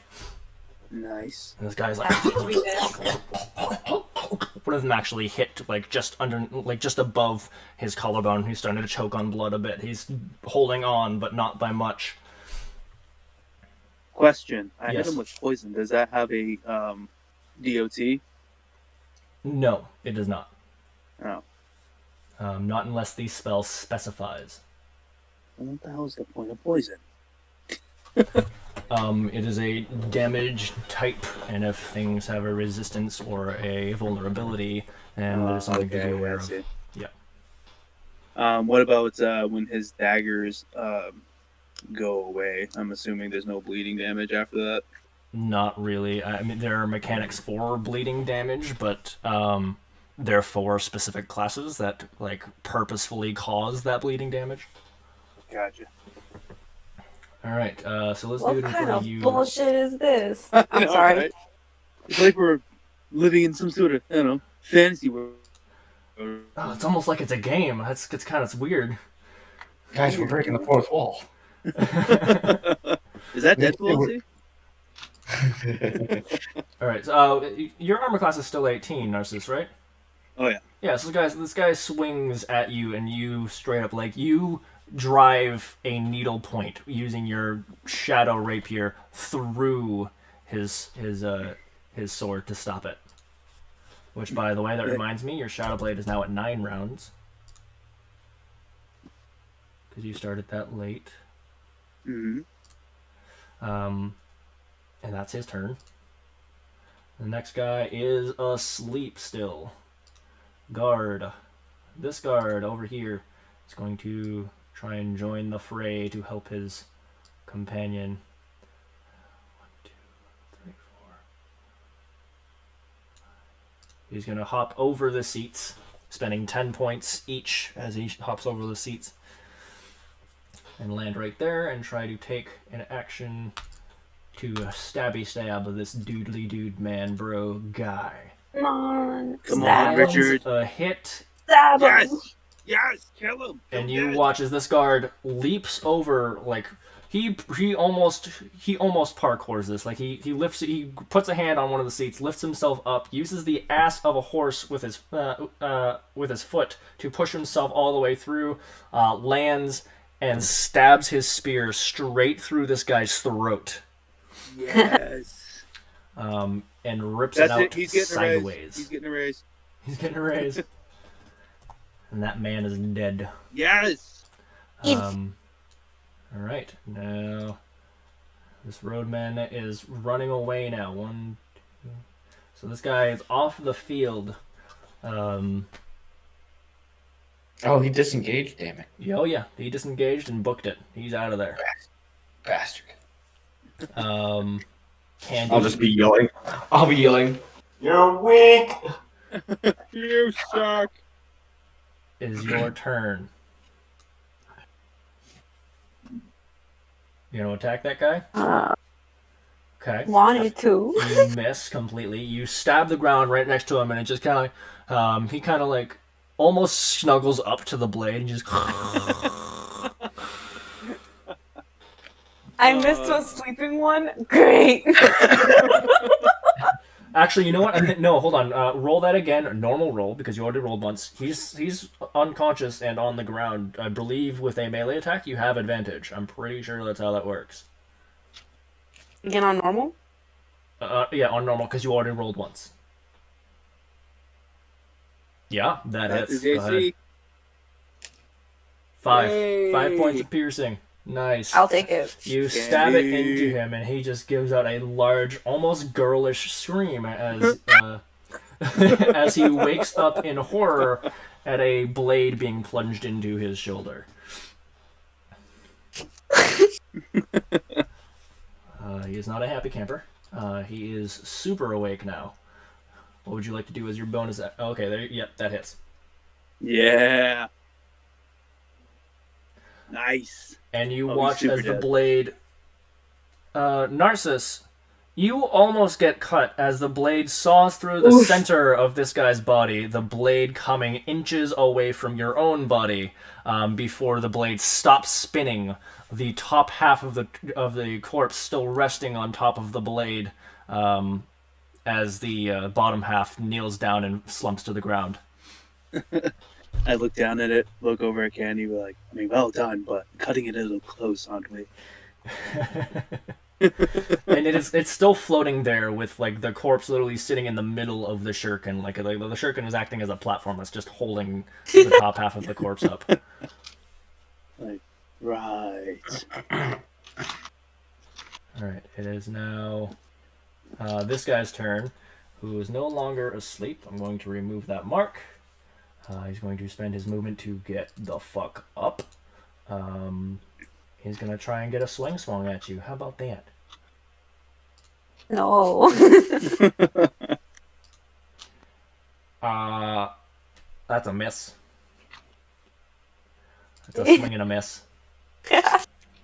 He goes to swing at you, and he's just like too like shocked and like hurt from what's just happened. He stands up and swings in the same motion, and he does it in such a wide arc and with so much fervor that he actually catches himself off balance, like almost falls back over. It's an interesting sight to see. Next is this guy's turn. He's also going to haul ass out of here. Hold on, where the fuck? Hold on, where was he? I was gonna say he moved one square. Yeah, he didn't. Like, He can get gone. I was scrolled up, so I couldn't see the bottom half. So I had to, like, 1, 2, 3, 4. Yeah. Okay, so he's off the map. If it'll let me delete him. Delete. Cool. Exterminate. Exterminate. All right, so it is the guard's turn now. He is going to 1, 2, 3, 4, 5, 6. And is going to try and get the guy that's in front of Candy. With a 9, that's a miss. Isn't that the one that's like really hurt? Yeah. And you look at the other guard, and you find that they're actually both pretty even on the hurt scale.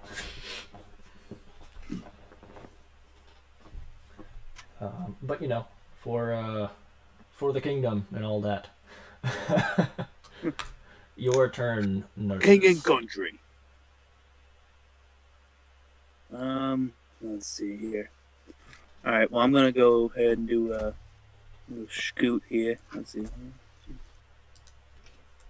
Switch away from the half-in body. I'm just gonna give it a slight little tap on the shoulder as I walk past.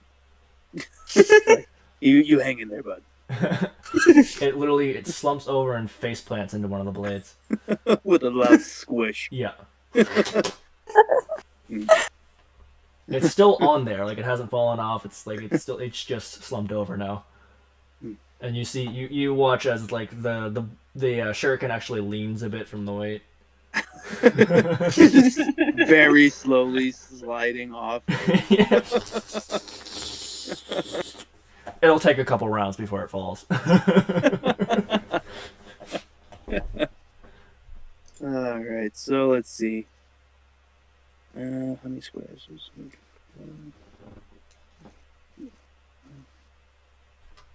Alright, so I'm gonna get up in this guy's business right here. Get up in his business. I'm gonna get up in the business. Get up in get on it. Jump on it. You know? Oh yeah. Alright, so and then I'm gonna go ahead and Shadow Blade his ass. Do it. Shank a bitch. That hits. That kills.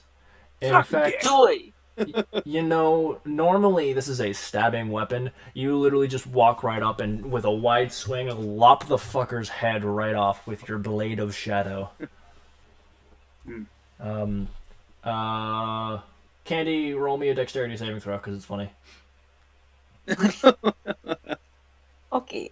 Oh no, Candy, I'm sorry, whatever happens. Okay. 16. Okay, so you manage to move out of the way as the head goes flying into the air and almost lands directly on top of your horns. What? I just turn to her and I say, tit for tat. Your hooves are now quite bloody though, as it's spilling at your literally between your legs. My fur. Your fur's fine. It's not spraying, but it's starting to pour out. It's getting on the bottom of your hooves. It's kind of nasty. All right, Nos, what you doing?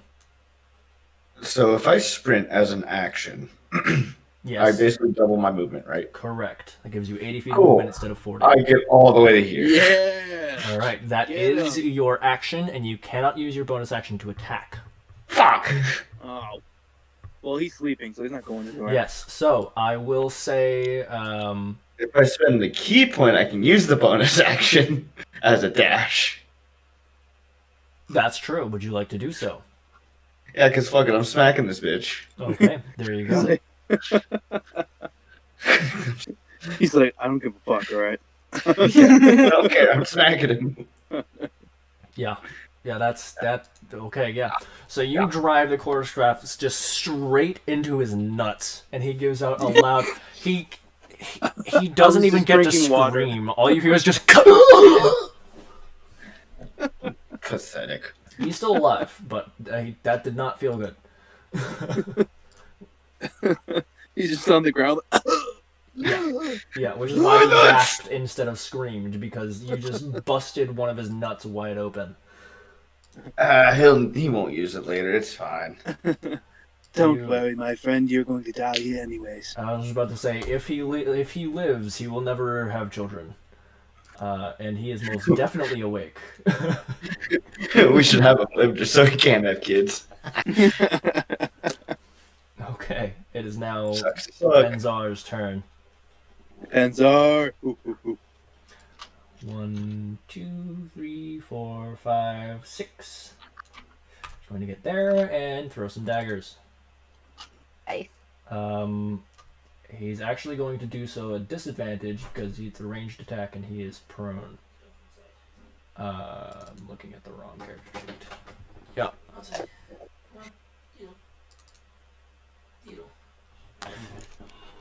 Delia, go.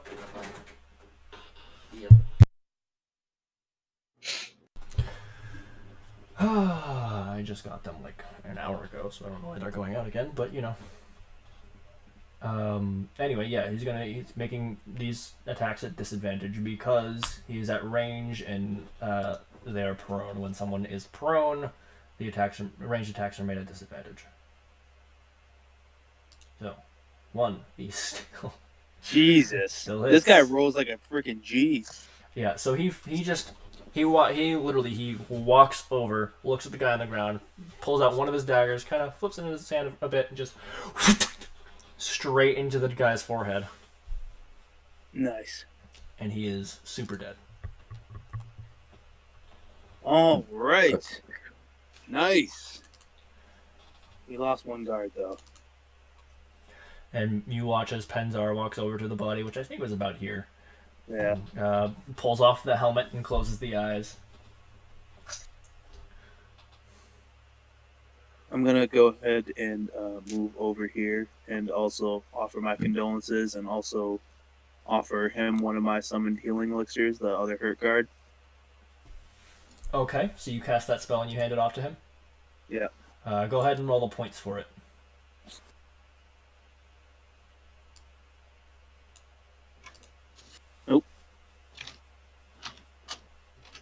Hold on 1 second. Yeah, that was weird. I clicked it in the wrong thing. Just roll your potions points because it's the same damn thing. Okay.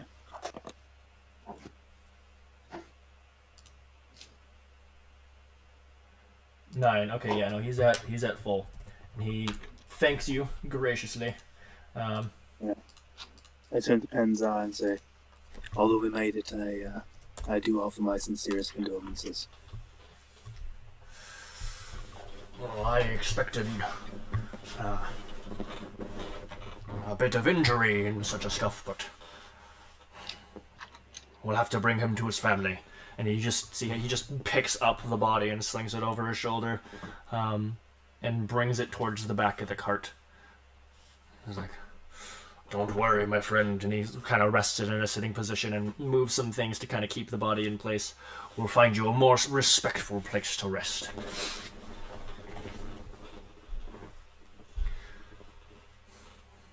Right.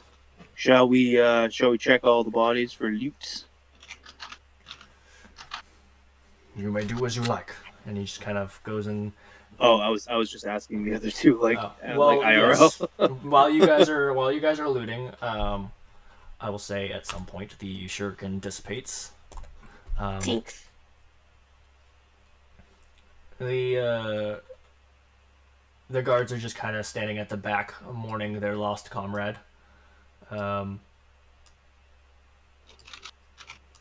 Penzar patiently waiting in his carriage. Okay. Actually, no, sorry. They're all working to move the carts out of the way, these broken down carts. You go ahead and loot the bodies. I hadn't really set loot up for them. If I had, I should have left the bodies, but that's okay. Go ahead and roll me individual investigation checks. Right. Candy. Okay, so Candy, you don't find jack shit. I even look. They're too bloody. Yeah, you're like, you kind of stand over each of them and like, that's a body. Yeah, looks pretty dead. Kind of nudge it with your foot a little bit. Mm-hmm. Yep. Yep. Pretty dead. Nos and Narcissus, I will say you each find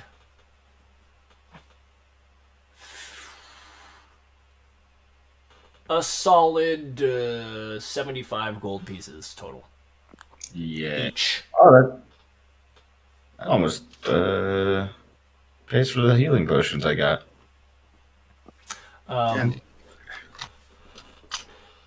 And I will also say, with your high-ass rolls, you do notice a strange stitching on each of their clothes. It is. It's like it's kind of like a white border because on most of their clothes, where it's placed, their clothing is already black, but it is kind of got a white border and like it's like it lines the outside of a bald head, but the face has no features except for two white eyes, and it is just completely black, like almost blacker than the clothes that the patch lie on. Interesting. Well, he recognizes the emblem. I will say, sure, you can roll me a history check. Can I also do that if he doesn't get one? Sure. Because I have a proficiency in history. Oh, we got a book nerd. Oh wait, actually no, I don't. Sorry, it's a legend that I have it. Okay. Okay. So I will say, with that roll and the knowledge that you do have of the world, it seems a bit familiar, though. I would say it looks similar to a mask of a god you once read about in one of your books. Yeah, man. Even with an 18, wow. I will say you know that god to be literally named the Mask. Mask. Sorry, not the Mask. It's literally like Mask. There's no the. Like his name is just Mask. And that it is the god of thieves. Okay. But your remembrance of the of Mask's symbol, it's a bit different than this one. Similar concept, maybe, but something seems a bit off about it.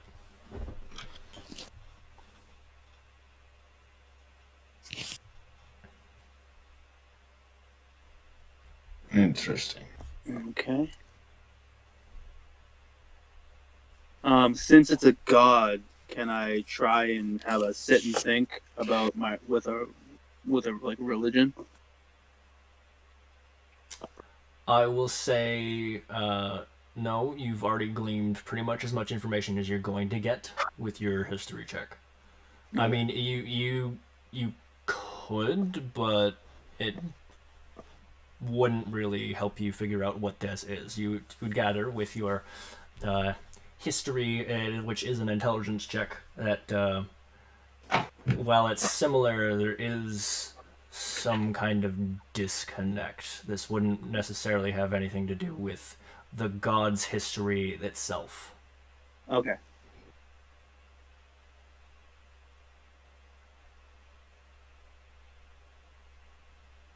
All right. Guess it's how to get back in on the way. Yeah, I'm gonna go over and help them continue moving those. Okay. Yeah, I guess my, elephant ass should do that. So with everyone helping, it becomes a rather quick task. You manage to push them to the side.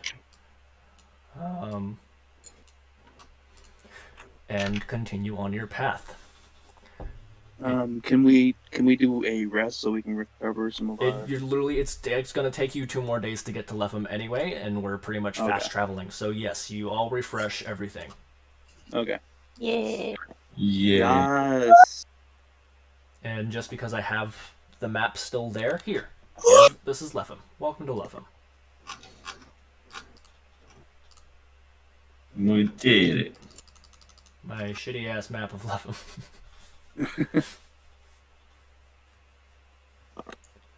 It was Alright. So you finally get into Letham, and he starts to, in his carriage, trot towards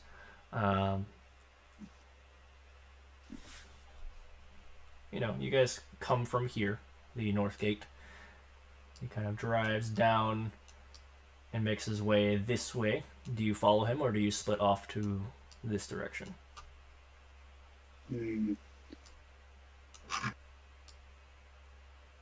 It's really just about where you want to go in town. This over here is pretty much the tavern / inn that you guys that Nos and Candy stayed at. I say we follow him all the way to destination. What do you guys think? Steve. Yeah, we'll follow the destination. Okay. So he takes a pretty long ride as you pass through here. Narcissus, I will say you would have seen this place before, but this whole area here, this is the market square. Okay. As he passes through here, there's a couple shops and also a couple of residential buildings. Can I ask him while we're going through? Like, does he know this place? This is like his town, isn't it? Yes. In fact, he tells you. Yes. Well, I've been on leave. This is normally the town I call home, but I do have my duties. Eventually, I have to. Sometimes I have to do runs to collect supplies when our other runners are out doing other things. So, okay. Before we actually went on our trek, could I have asked him hey, this is the first time we've been here. Can you tell us about all the shops and buildings and significant things? It's the first time you were here. Oh, I thought it was the first time we're all here. No, no. They started here. This was their starting town. Oh, okay. So look at me assuming things. So I'll say he tells you about the same shops that they know about, because I haven't created anything other than what they know about. You would know about... Hold, please. Let me gather my notes. Cold. You would know about the Rusted Mule Inn, towards the western side of town that they stayed at. He also tells you as you're going into the market square, he points out a few buildings. He points out this building right here, the Jolly Giant Forge, run by a very cheerful Goliath Winchester. man named Winshire Bancroft. Okay, trying to write all this information down. Yep. What was the first shop name? The first place was the Rusted Mule Inn, and that is run by a tabaxi man named Melwyn Gaudry. Would you like me to spell that? Hey. Melwyn with a Y. No, with an I. With an I. Okay, Melwyn Gaudry. Yep. Gaudry. Okay. And then he tells you about this building here, the Jolly Giant Forge. Okay. Run by Winshore Bancroft, a rather My large man. and slightly pudgy, joyful man who is a Goliath. Best one ever.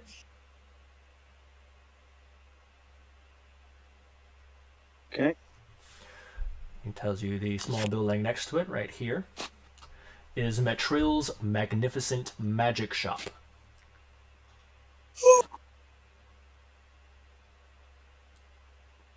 Okay. It Run is, by Mitchell. it is run by a high elf old woman, named Levon Metrill. Levonmetrill. Spell the first name again. Sorry. Levon. Okay. That old hag. I mean, what? Sorry, me and her have had a run-in. Oh, do tell. Juicy details. Mainly me calling her an old hag and telling me to get the fuck out of her shop. Roll And me an definitely intelligence. raising prices. As he tells you this story, roll me an intelligence check. Me or him? You. Alright. Give me a second. Please roll high. Damn it. She sounds That's a like save. That's a save, yeah. So Oh, make shit. a check. I keep on doing that. Damn it. Even worse. Okay. Yeah. No, she sounds like a bitch. Oh, Oh no! no. But you could say that your character would prefer to see for themselves before making any definitive calls. Yeah.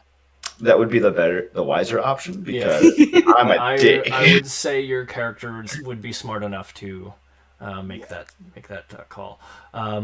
You also know. He also tells you that helping Levon run the shop is her grandson Butrant. Butront. Same last name. And he is a half elf, not a full elf. How do I spell the name again? Butront. B-E-U. Butront.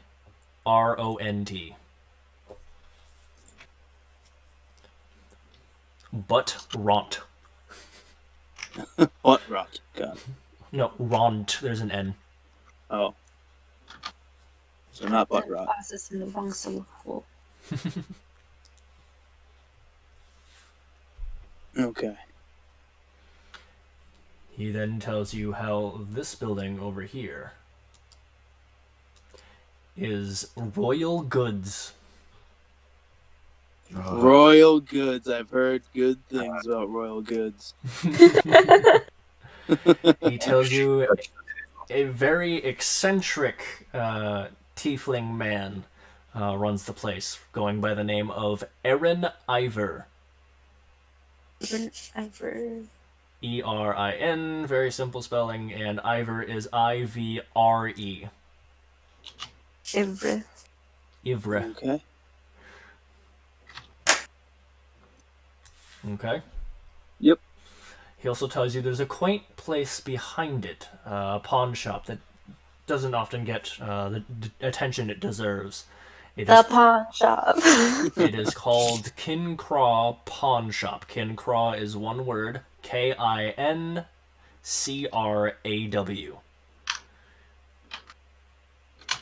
Okay. King Craw Pawn Shop. Mm-hmm. And it is run by an older gnome gentleman by the name of Revli Kincraw. Revli.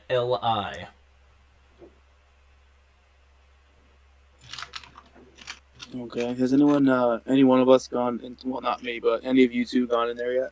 Yeah, Yep. they've been to all these I places. may have tried to steal from said place and got slashed. God damn it! No. I'm the one who goes in there and be nice. Yeah. He's I straight tried up, to steal a nice book from him. yeah, 2 nice books, and you got caught, and he sliced your wrist open for it. I went back and bought them for real, though. Yes, you after. did. But that night you tried to steal them, he did warn you that if you tried it again, he would cut your hand off. I'd like to see him try. He would succeed. Unless I steal. Okay. Be my guest. Be my guest. Now you're making me want to do it. Do it. He also tells you of a very flamboyant half-orc who runs a place right over here. This half-orc's name is Soraya Emberhalt. What's the shop name? Soraya's Wash and Launder. Soraya? Saraya. Okay, Soraya's Launder. No, Soraya's Wash and Launder. Okay. And it is run by Soraya Emberhalt. It is just Emberhalt in one word, no hyphen.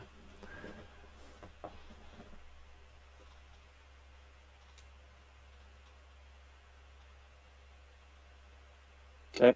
And he runs it with his assistant, Kreya Dunry. Kreya. Dunry is Dunri. She is a dwarf.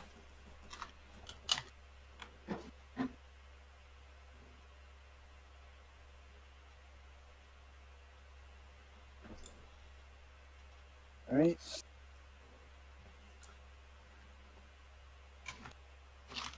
Got it all? Yep. Soraya's Wash and Launder, Flamboyant, Half Orc, Soraya Emberhalt, Assistant, Kraya Dunry, Dwarf.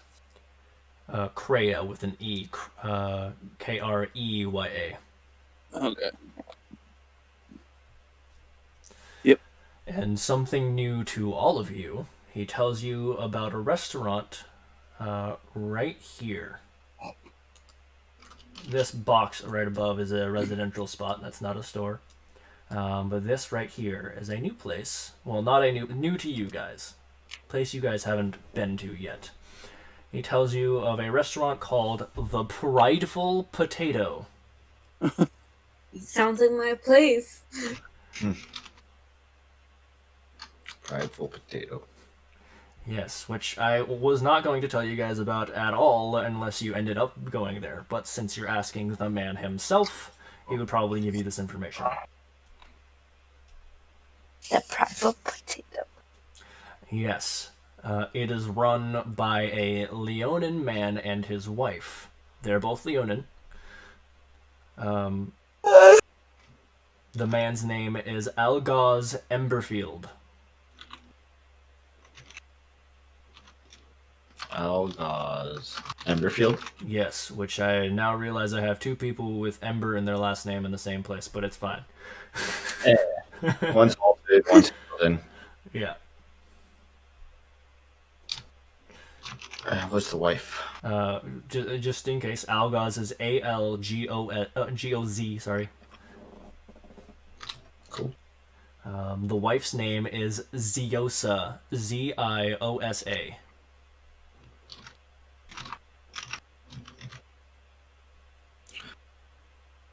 Okie dokie.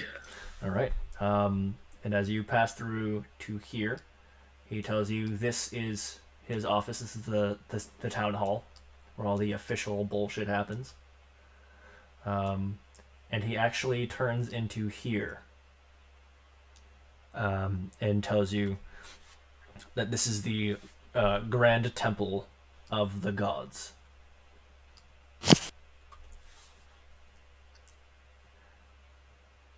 And he's like, no, we're going to arrange for a funeral. You do not have to come along. This is not your burden. I'm gonna respond with, though it is not a burden, I still feel quite sorrowful, as it was our job to guard every one of you, not just yourself. I will be in attendance. He gives a... Scary. Shall join. Go ahead. What were you saying? I too shall join. Okay, Candy, do you say anything? I'll be there. A smile appears on his face, and he gives a thankful kind of bow. Very well. And he kind of takes the other two guards, and they help him bring the body inside, and they call for a priest. You guys follow them in? Yeah. Yeah. Okay. They bring one of the clerics about, and you hear them kind of give hush whispers, but you gather it's just kind of like, we need to notify the families, we need to make the arrangements for a ceremony. And the Count turns around and tells you, they will be taking the body for proper dressing and all of that. The arrangements are being made. The funeral will likely be held tomorrow. You will be surrounded by family and loved ones. If you wish to stay, you are more than welcome, but it is not required, and you should feel no guilt should you need to leave town. I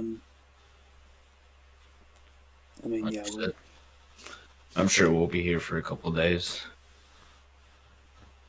we've business in town, anyways, so we shall stay. Very well. What business do you have? Wait, did we have a quest or something in here? You guys wanted to collect a reward. Yeah, we have to talk to the person. Well, you're literally staring at the count of the town, so. But he wasn't the one that sent us on the thing. No, but he's above the guy that did. Oh yeah, it was Viscount. Viscount soon. Sun. Like his name is Yeah. literally Sun. His full name is Sun Mountain Tree. Huh. Well then. Tabaxi have weird names based off of I see. nature shit.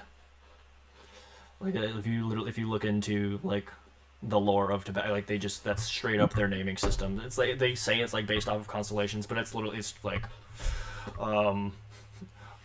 Earth Low River or some shit. I don't know. Fucking they got weird names. Would he have known about our request though? He would not. But you could tell him. I mean, I wasn't part of that whole thing, so I don't know if I would even know. Would I have talked to them about why we were coming here? I would say you were told that they hunted down necromancers, and you were there with Oberl when they talked to what's his face about a reward, and you would have heard them talk about the reward, trying to get it from Sun before then. So yeah, actually, I think we literally played that out. So yes. Yeah, I think we will have Phil. Oh, I think we'll fill him in on what the Viscount had tasked us to do. Okay. Oh, it's very noble of you. Well, come along then. We should officialize this, I suppose. We have the journal as well to prove that it was the necromancer, and whereabouts of a higher up necromancer in the same clan. Well, I Holt. thank you for your services. This is troubling news. May I see the journal?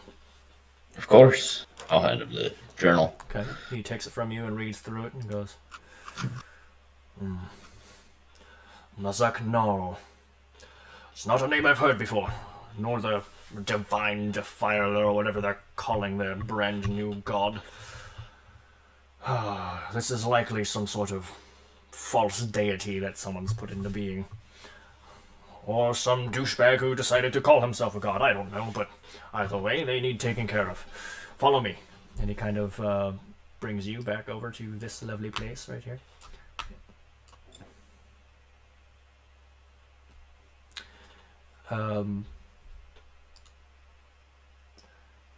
You enter and Sun is actually in the main room. Ah, Count, welcome back. He goes, yes, well, it was a long journey, but I'm glad to be back. You're supposed to have a reward for these folks. He goes, what? Yeah. You did task us for taking care of that necromancer. And we have proof, and we've shown it to the Count. Told you to take care of it. I never promised a reward. Not what I understood. I'm gonna step in right here and step between them.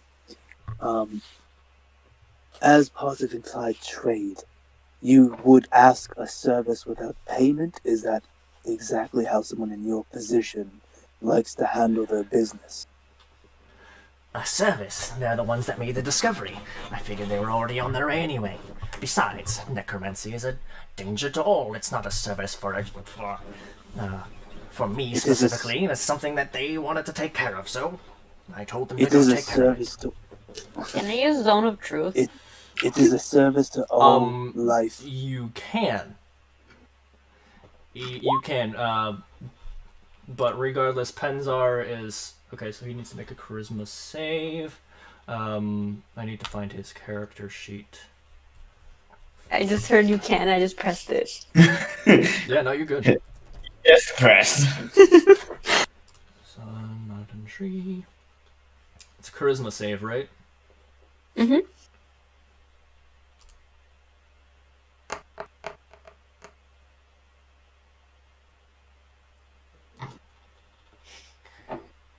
He just barely makes his save. Bastard. And I'm gonna- he actually draws a blade. What trickery are you trying to pull on me? I'm gonna turn to the Are you Count. trying to pull on me? The Count is already putting his hand on Sun and going, calm down. I'm sure she just felt a bit suspicious, that's all, but please do refrain from casting on the higher-ups lest you get yourself in larger trouble. And kind of gives you a look like, back the fuck off before I am legally obligated to do something. Touche. I'm gonna turn to the Count and plead the case even further. He looks at you. He's like, I am in complete agreement, Son. You should be rewarding these people. In fact, you know what? Go back to your room. I will take care of it. You need to learn to loosen up, Son. He's like, oh, you need to learn to loosen up, son. Mocking him as he walks to the back room. Yes, very, very good show as a official member of our government. I would like you guys to make me a perception check.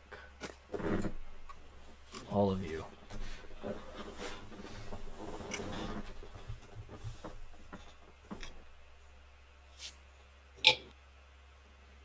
Two out of three. Okay, so two of you notice a paper open on the desk. In the room that Sun is going into. And you just get a faint glimpse of some kind of weird emblem. It's folded, but it's kind of like it's opened up a bit. You see something strange on it, some kind of symbol. You can't quite make it up. You're not sure what it is. It'd be a bit weird if you tried to go back there right now.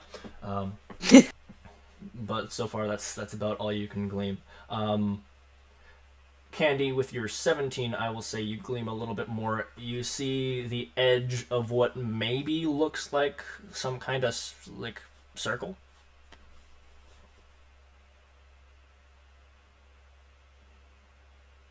That's about it. It's black. But he goes, now, would you have told him? I think you guys told him your destination, right? You told him you were headed to Black Ridge. Yeah. Black Ridge. Black Ridge. We can offer you, well, I can offer you, 250 gold to split among your party. We are not in our wealthiest time as a town right now. However, what I can do to give you a bit extra is I can write you a note, as entry into Azra requires proper papers. Well, more so, either you have the proper papers or you pay to get in. Which, essentially, you would have to go to the city gates, pay to get in, and then you would have to pay even more to get official papers at the castle, and it would be a whole mess. So, to save you some time, I will write you an official document allowing you entrance. Sounds good to me. Quite generous Me. indeed. Very well, and if you see the Queen, tell her that her friend Penzar sends his regards. And he starts taking a paper and writing down an official document, and he signs his name at the bottom and folds it up, puts an official seal on it, and hands it to one of you. Who wants to take it? Not me. I'll take it. Okay, he hands it to Narcissus. What are we calling this? Just papers of passage or something? Yeah, just Azra papers. AZRA. Like the mouse.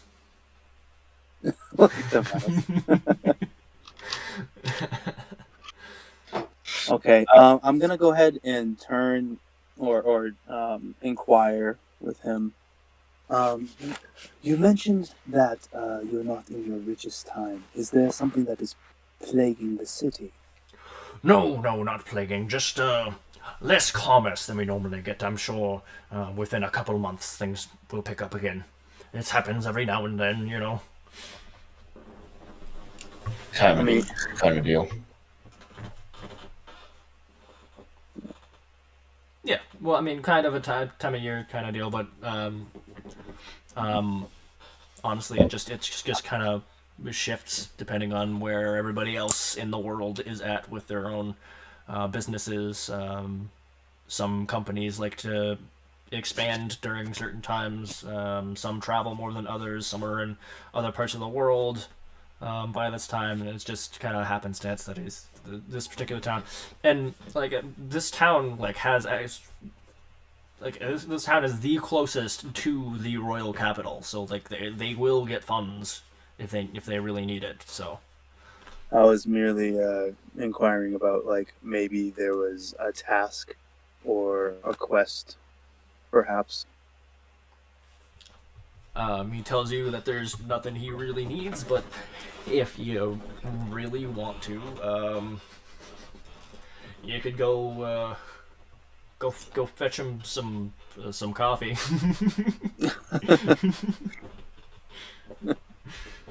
That's gonna be a hard pass. You kind of just left. I figured as much. I'll get you a beer count. Not as much appreciated, but I'm technically still on the clock. Well, if you're ever at the tavern, I'll get you a beer. My thanks, but I think it is I who should be buying you all around for your help. Fair enough. Second one's on me, though. Very well. In fact, and he hands you 5 gold pieces for the booze. For the booze. The boo. Oh, thanks. I'm gonna ask him for a kind of weird thing. Is there anywhere in town that I can get a straw? He gives you a sideways look. Straw? I would perhaps go to the Prideful Potato. Right. I need one more durable, though. Not. I need to take it with me. Right, yes, well, I'm sure they have those as well. Not too shabby. Nice. You must find us a shrubbery! That's nice.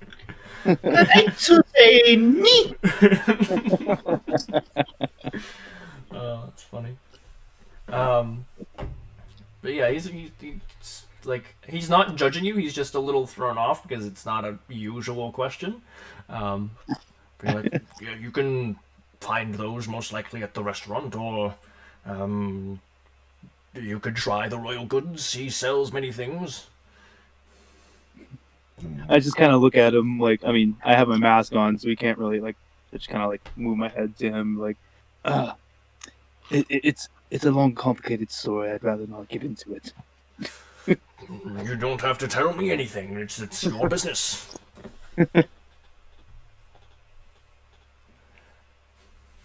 Well, be off. All right. So, you guys want to head to any shops, or you want to go right to the inn? Is there any reason to see Windshore? That is up to you.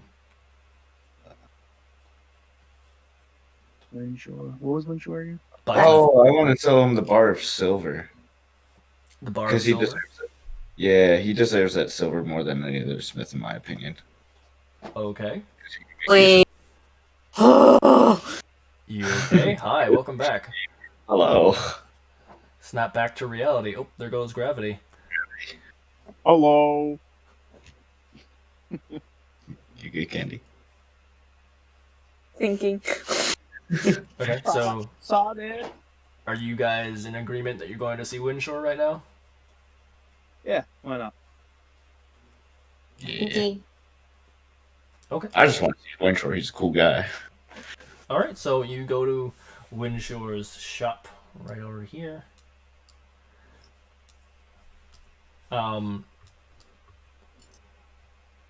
And Nos and Candy, you guys are used to this. But Narcissus, you walk in and find the place mostly empty. Like, even the walls and the shelves and stuff, and there's, like, really only, like, a couple weapons on the wall at this point. Do I be a troll and send him to go get Windshore? Oh my god. Again, that is up to you, and also up to him if he decides to listen to your words. Hey, Narcissus. You should go find Windshore. He might be downstairs. I suspect that some sort of raz to the group. Nos, roll me deception check, and Narcissus, roll me insight.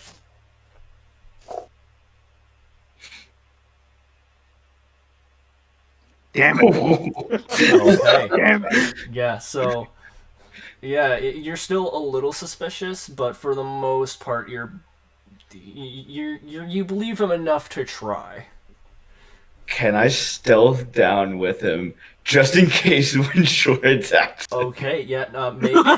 Make a Yeah, okay, so you start to move, and he takes a very loud step right behind you. Every time you take a move, make a move, he takes a very loud step right behind you. Go, go, go, go. And if you look behind you, you can see him in a crouched position with his arms out, like he's trying to sneak around. A giant elephant crouching right behind you. He's just Yeah. every time you turn around, he like stands still, like you can't see him if you don't move. I am trapped. I literally after a few times turning around, I turn around towards him and I go,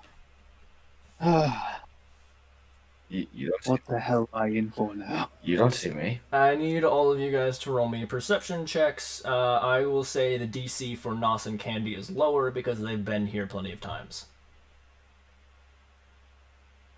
Okay, yeah, you guys all hear it just fine.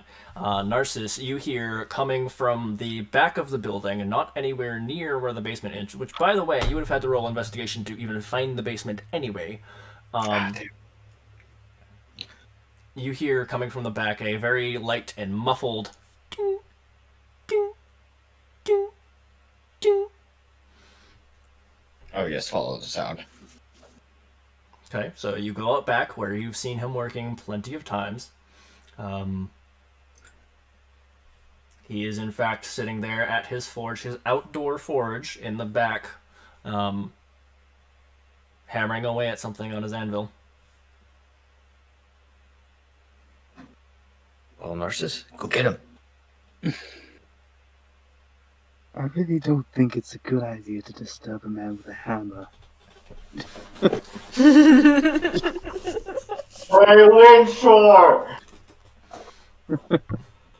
Hold please while I pull up his character sheet because I forget. This will be at a distance as well, like away from Inshore, Got it. so that he doesn't Got it. like swing.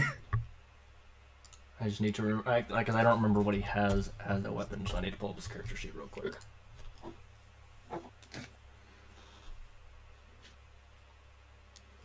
Okay, so you say Winshore, and you watch as he like pings the hammer one more time, and with that motion leaves it on the table, reaches down, grabs a warhammer, swings it over his head, standing up, and swings it towards you guys. It's a big woof, but there's nobody standing there, so he just stares at you guys. Oh, what did I tell you about scaring me while I'm working? He slams the warhammer back down on the ground and leans it against the anvil. To be fair, I was trying to get him to do it because it was funny. I don't care who does it. Don't scare me while I'm working. That's why I said it at a distance. We're back. Welcome back. And he continues hammering. Ting, ting, ting. I turn to Nos and I go, really? What the fuck? I thought it was funny. I'm sorry.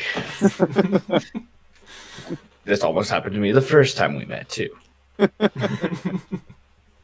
So your immediate instinct is to not warn someone, but challenge them Yep. to get hit with Warhammer.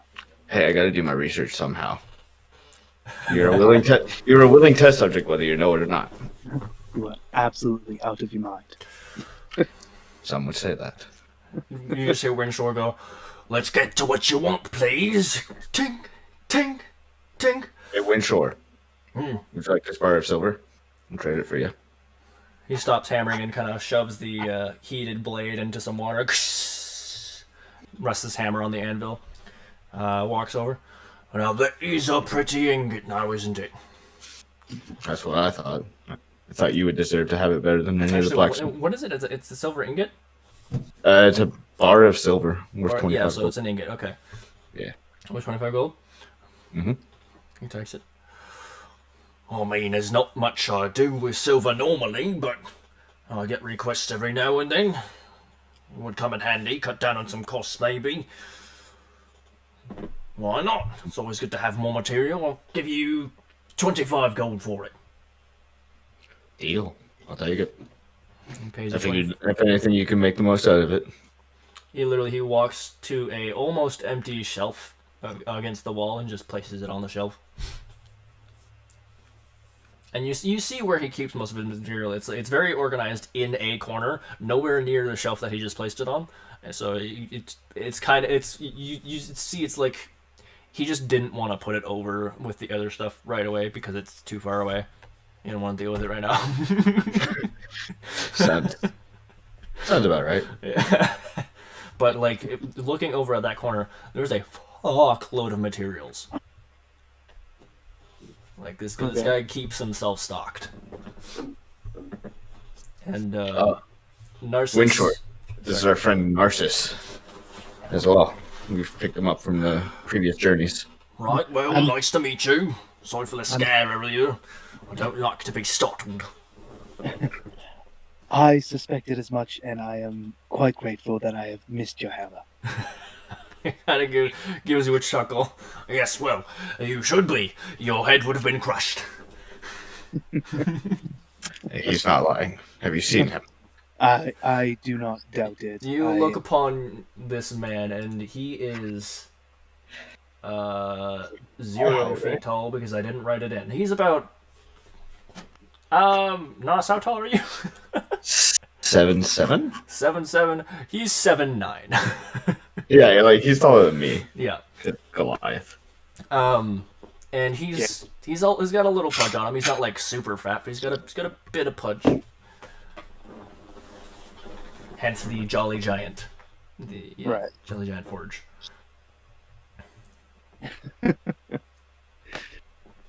Jesus. Well, is there anything else I can help you with while you're here? Okay. I mean, I would like to have a look at your wares if you don't mind. By all means. I mean, there's not much to take a look at. I like to make my things fresh. That's why you see the shop is so empty. Not many people come in here just to peruse. Most people like to make their orders ahead of time. Okay. You do see a few kind of on racks back there. You see some weapons. You see like a long sword. You see some daggers. You see a mace. What kind of thing are you looking for? I mean, I'm looking for any sort of finesse weapons, rapiers, whatever. Actually, no, mostly just rapiers. Okay. You already have a rapier. He Yeah. would not necessarily be able to make you a better one. Oh. If you want a step up from yours, you would have to go to a magic shop. Gotcha. Yep. Okay. I mean, is sharpening or anything like that a thing in this world? Does that help with anything? Not really. Story-wise, we could say it works better, and when you kill things, I can describe how it cuts like butter, but... Okay, never mind. Alright, well, I don't really have anything to do here. Okay. Well, if you need anything made, or want to sell or buy anything else, just, you know where I am. Gee. We'll call from the front next time. I just wanted to scare Narcissus. And Yes, I well, will remember that. and he's gonna give Nas a look, and so will I. You do it again. I don't care who you bring. I will knock your skull in. Fair enough. I'll take the chance, though. But I know you'll win. That would be a shame. I actually like you. He turns around and goes back to his anvil.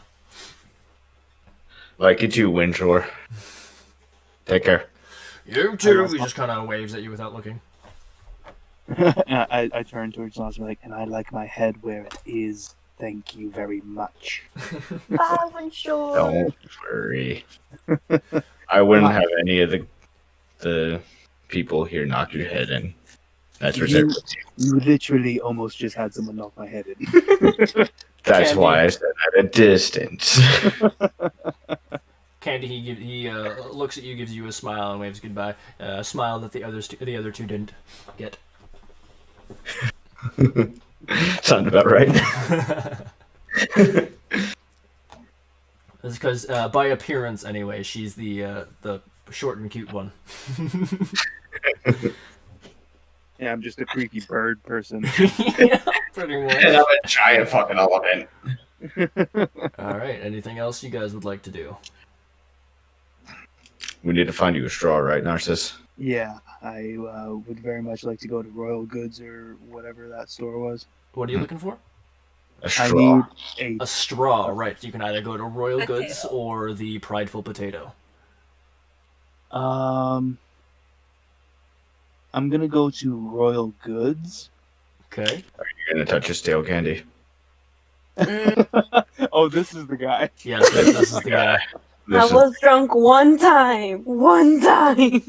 do I need to go get you another beer to try No, we're good. We're good. Are you sure I can go get that special? I mean, it is on the count. I'm just saying.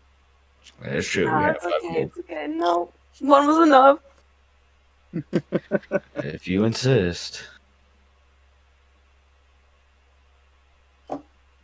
Okay. So, are all of you going in?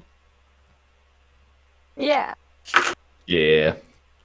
Okay. Actually, can I sell them my thing of spices? Yes, I you really have absolutely can. exotic spices. So you walk in, and a tiefling man immediately walks up to the door and goes, "Ah, welcome to my store. Oh, it's you two. Hello there. Yes, do not try to touch my tail. I will destroy you fast." Morning to you too.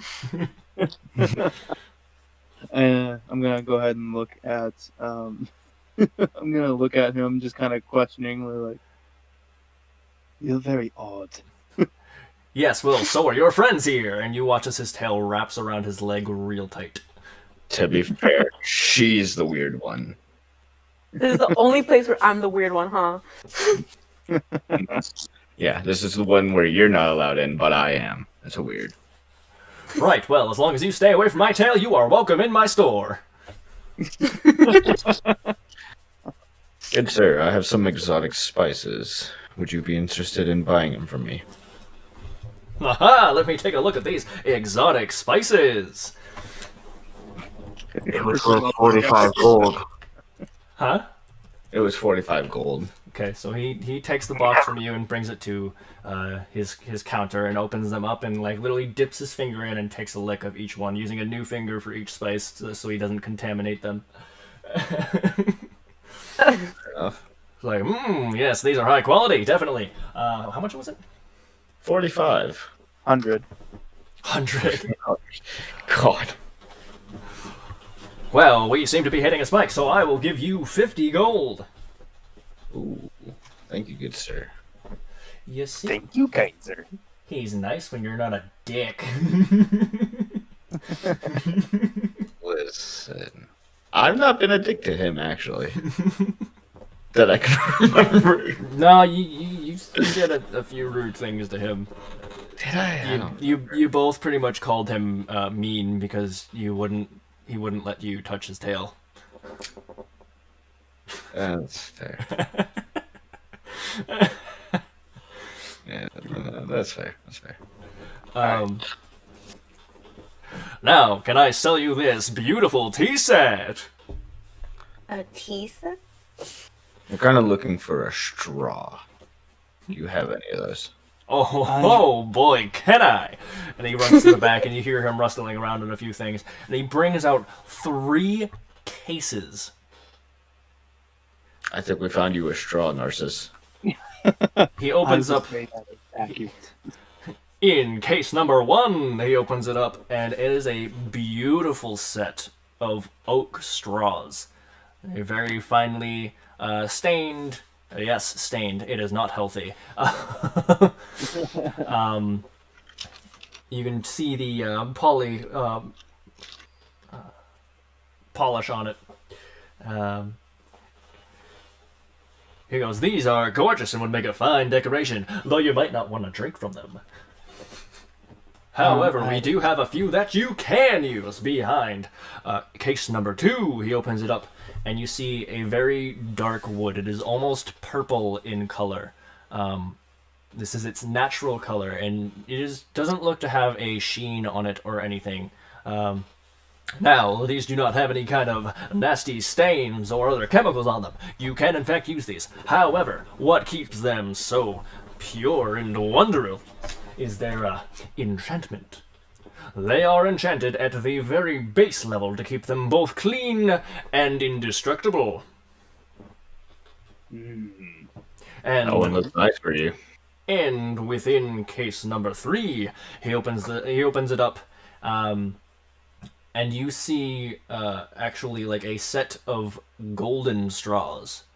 There is no machining, so you can see like the various tings and dents that were put into it, but they were done so in a fashion that looks like a design, and you can see on the inside there's lots of kind of like if you look inside the straw, there's lots of scrapes because they had to use a tool to actually push in and like carve out the gold, which was a very taxing and long process.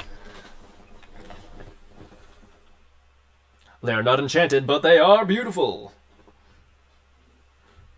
I'm interested in the self-cleaning and indestructible ones. Very well.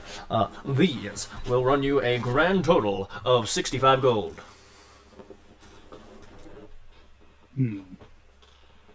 Yeah, I'm gonna go ahead and buy that.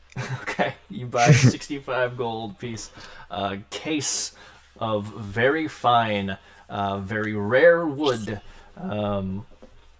enchanted straws. How many come in the case? We'll say 5. It's not a big box, but it's like literally the case is like too. It's made out of the same wood, and it's too big for how many straws are in there. It's like packed with like there's a very fine velvet, and they're like laid into slots that are spaced out. Is the case also enchanted? No. Alright. Case of indestructible straws. Glad we found you some straws, Narcissus. We sure did. I'm also going to ask him if he has any oddities or anything of interest or note. Any odd objects? Any odd objects, anything that would be interesting. Sure. He walks out back and he brings out a, excuse me. What are those called? An ocarina. It is a, painted orange, ocarina, definitely ceramic. This ocarina is quite beautiful, but only ever plays 2 notes. Okay. Does it have any sort of significance? Can I do an inspection or anything? Sure.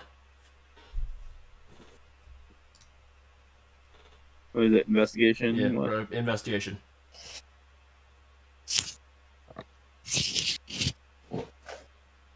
Yeah. Okay, I'm gonna say it's not hard to figure out. It's just because it only has 1 hole. Okay. Okay. That's it. Okay.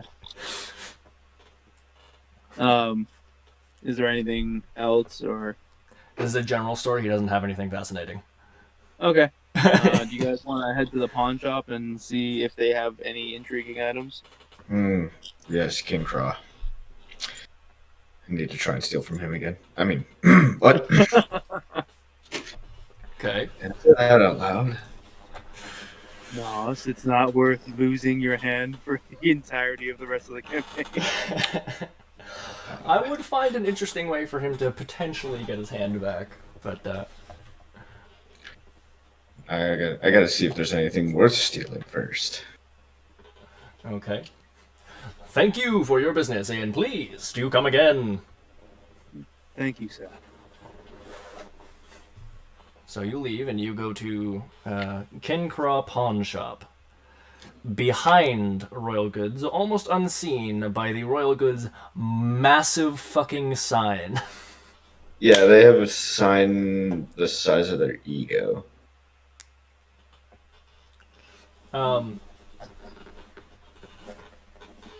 So you walk in, and he hears you come through the door, but he's kind of still tinkering with something on the desk, and he goes, "Yes, yes, hello, welcome to my shop. Can I help you?" And he looks up and goes, "Ah, I remember I'm you. not here to steal this time. Mm-hmm. What can I do for Just you?" I'm gonna walk up to the counter and ask him the same question. What was his name again? Reveille? Revley Kincraw. Reveille, yeah. Did I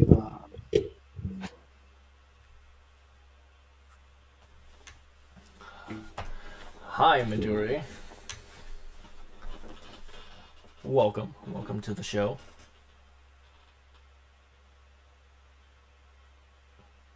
Your name is disgusting. Okay. I don't know why'd you make it that. If you hate it so much. All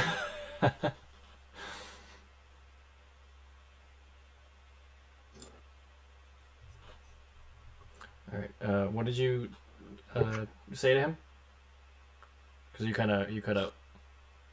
Good day, Reveille. I am in search of items of an odd nature, specifically ones maybe tied magically or items of import. Well, I'm sure we have a few oddities lying around. Come, walk with me. And you watch as he kind of steps down, and you see his head just kind of disappear from behind. As he's too short, he hops off of his stool and just disappears, and you see him walk out from behind the counter. He's a very short man.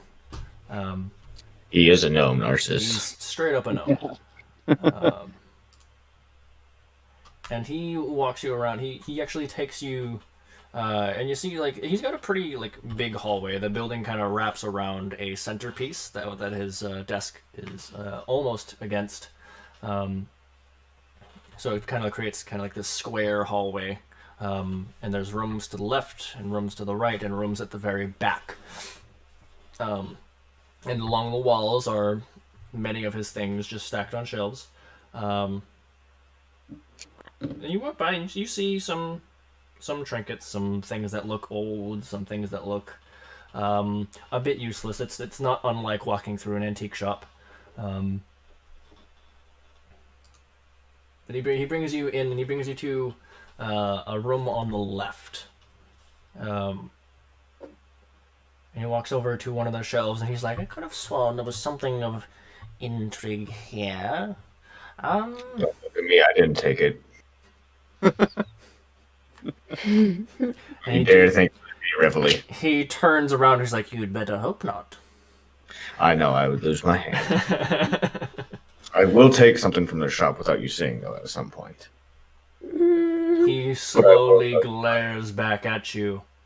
I'm just going to be smiling. "Then you can get out." It won't be today. "Then you can get out." I'm just kidding, Reveille. I would never try to steal from you again. Uh-huh. I learned my lesson. Did you? With such words, the next attempt might cost you your life instead of your hand, young man. I like it, Reveille. Continue. And he eventually finds this. It's like a little round pedestal, but it's not like a big pedestal. It's like this kind of small round disc that you might put a small statuette on, and above it is floating this strange black crystal. It's just kind of floating there, spinning around, turning a bit. Okay, I'm going to inquire further about it. Okay.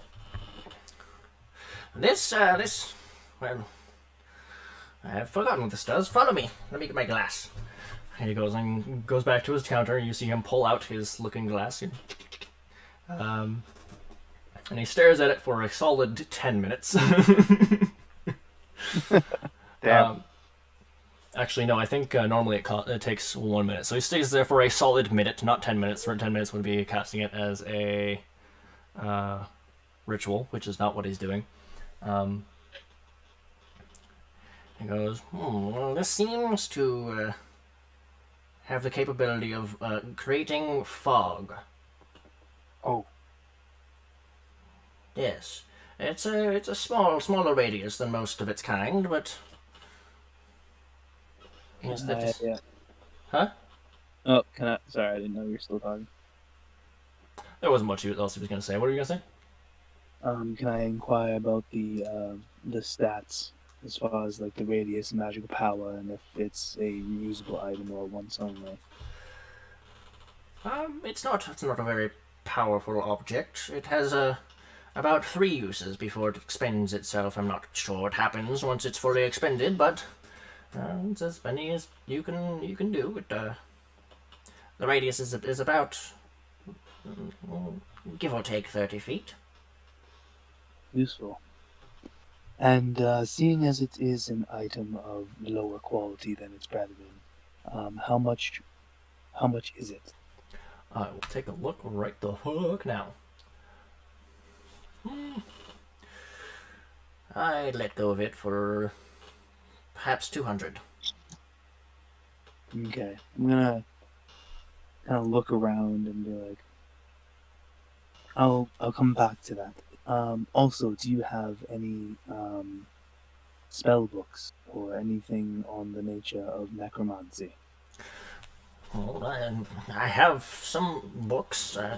I'll show you to the book room. And he takes you back to the same room that Nos tried to steal from when he first came here. It is it's not like the most massive library, but for like a pretty average-sized room, there's a fuckload of books here. Very well organized. It's not like a mess. There's not like piles of books just strewn about. They're on shelves. They're very, very nice looking. And when I say organized, it's more all the books are put away. There is no sense or reason to where each book is placed. It's not alphabetical. There's no number system. They're just kind of there.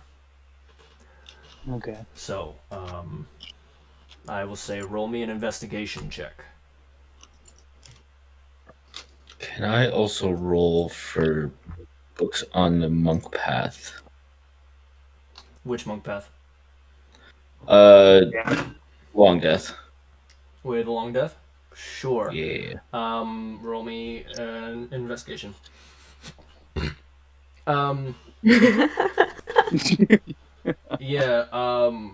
You literally find a children's book about a kid who fought some spiders off with a stick.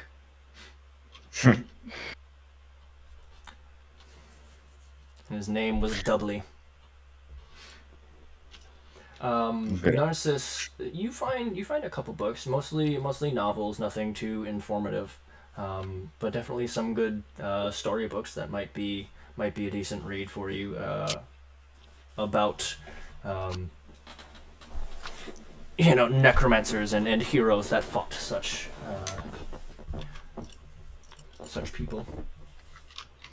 Okay. Can I ask him if he can kind of point me in the direction of a book in this mess?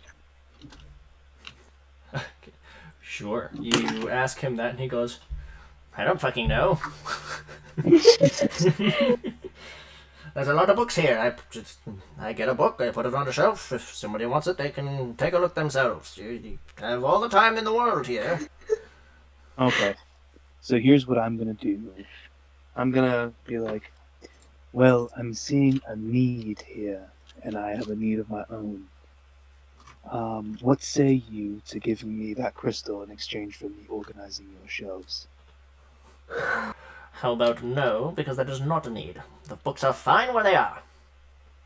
But how can you sell these books to anybody when you don't know your own inventory? Well, I've sold 2 to this one right here, haven't I? He's not wrong. There, you see? My shop is perfectly fine. However, those are books that you found. I did not I'll necessarily say find. you try again. Roll me a persuasion check. Damn it. No, not high enough. My word is final? No. You will pay the price, or you will get out of my store. Can I instead do it for a discounted price then? You can try to barter it down. Yeah, sure. What's your asking price? My asking price is 90. Okay, it's gonna be a high DC then. That's a lot. So go ahead and roll your persuasion. Roll high. I mean, before we continue with this, is this going to be like a back and forth, or is this the only chance I get? This is the only chance you get. All right, so I'm gonna go ahead and amend my number then for 140. 140. Okay. Roll decent. Roll decent. Yeah. Oh man. Ooh. No. It's like 200, or you don't get it at all. I think 200 is a fair deal on its own. Thank you very much. I do need to make a living, you know. And I need to keep on living. I don't know. What do you guys think? Should we scoop it up? It seems like it'd be useful. Well, that is up to you guys, and whether you think your characters would attempt. Hey, you want me to steal it? No, Wait, what? no. We Sure. need both of your hands so you can use your bonus actions. Yeah. Actually, he said he would straight up kill you that time. So, Sure. I only have 348. So, I mean, I can give. Because I have over 1K, apparently. Yeah, you're fucking loaded. I'm a fucking hoarder, apparently.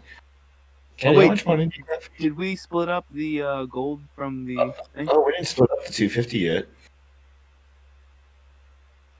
You Yeah. did not. So, What was that? That's 83 each. You can take my 83. are you sure? And if Kenny wants to take her 83. I literally have no idea what's going on. I'm so sorry. So we got 250 from the Necromancer quest that we never split up. I got the bun. Mm-hmm. And so I'm giving Narcissus my 83 share from that for his books. Okay. I'm gonna go ahead and take him up on that crystal then. On the crystal? Okay, so he takes your 200, and you now have a, we'll call it a fog beacon. I don't know. Fog beacon. That's what we'll call it. Fuck it. All right.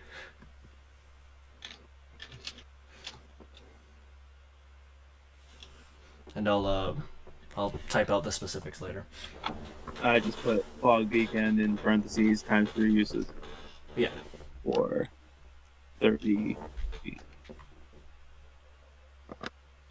Okay.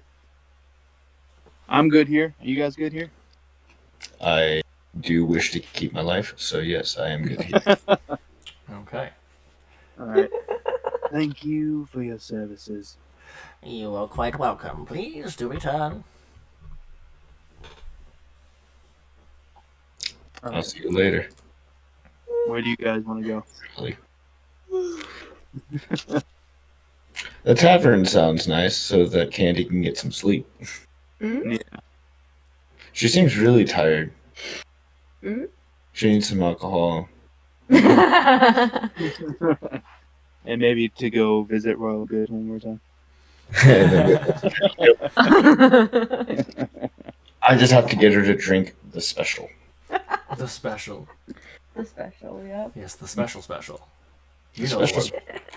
the one. Yes. The one that's, special. The one that's That one. special. I mean, all you gotta tell is tell Melvin, like, get her the special. You know the special. You know the one. The one. You know. Yep. Come on. Come on. You know the Come special. on. It's especially special. Come on. Especially special that's special. Alright, so you guys go to the bar. The bar. And you see the place is pretty full right now. There's quite a few people at the tables, eating, drinking, talking. And poor Melvin Gaudry is running it all by himself, walking from table to table. Is our normal spot open? Your normal table? Yeah. I'll fucking roll for it. No. Damn. Bastards. Who's sitting in that spot? Some muffles. Just some dudes.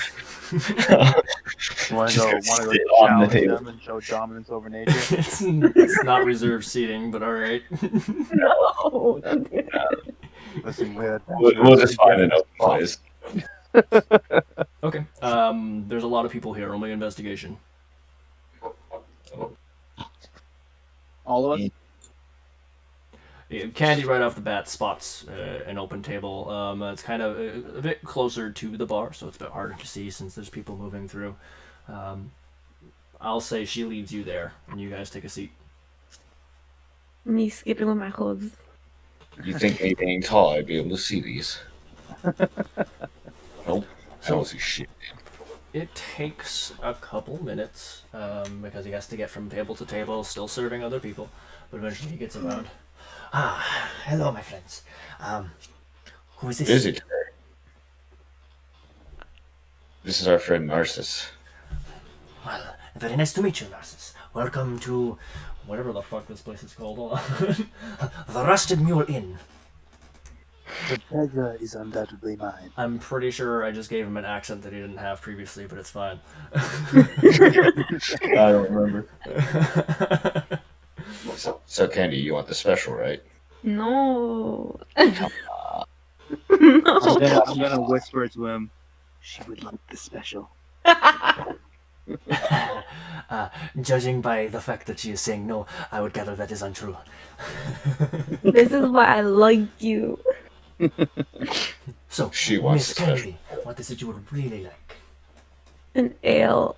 The special! He kind of rolls his eyes. And for you, Mr. Nuss. Just normal ale for me. Ale, alright. And your new friend What? here, Narcissus. What is your poison, as they say? I mean, I would like whiskey if you have it. Oh, whiskey, yeah, very well. Yes, I will come right out with those. Also, Actually, hold on. Is there anybody that we can challenge to like a drinking game? You can go ahead and roll me an investigation check to see if you can find somebody that looks like they might be interested. Jesus Christ. Yeah, you find a couple of ruffian-looking guys who are like just chugging their mugs and like laughing and like slapping each other's shoulders, and they look like they'd be the type to get into a drinking game. Ha. Oh, I'm gonna- boy. Go ahead and talk to Nos and Candy. Well, it seems like those gentlemen over there are having a great time. What do you say to challenge them to a drinking game? You know how that went with Obril. Uh, Around, I was dead asleep. but this You're the time, only one surviving. I have my magical strolls.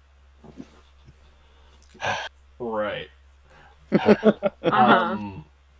Go ahead and make me an Arcana check. Remember where you got those straws, Narcissus. Okay, I would say that's easily enough. You sense the faintest amount of magic coming from these straws. They do not do anything. This fucking guy.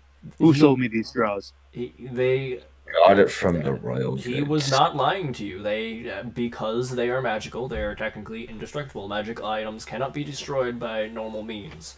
Yes, but you also said they are self-cleaning. That's the magic. That's the magic. You clean them and they're self-cleaning. I didn't say they were self-cleaning. I said they don't get dirty in the first place. No, you said self-cleaning. I didn't. No, I didn't. You said self-cleaning. Get wrecked. Well, then. Regardless, self-cleaning doesn't mean that it removes the alcohol from your drink. Oh, no, that's not. It's just more of a good luck charm. Oh, sure.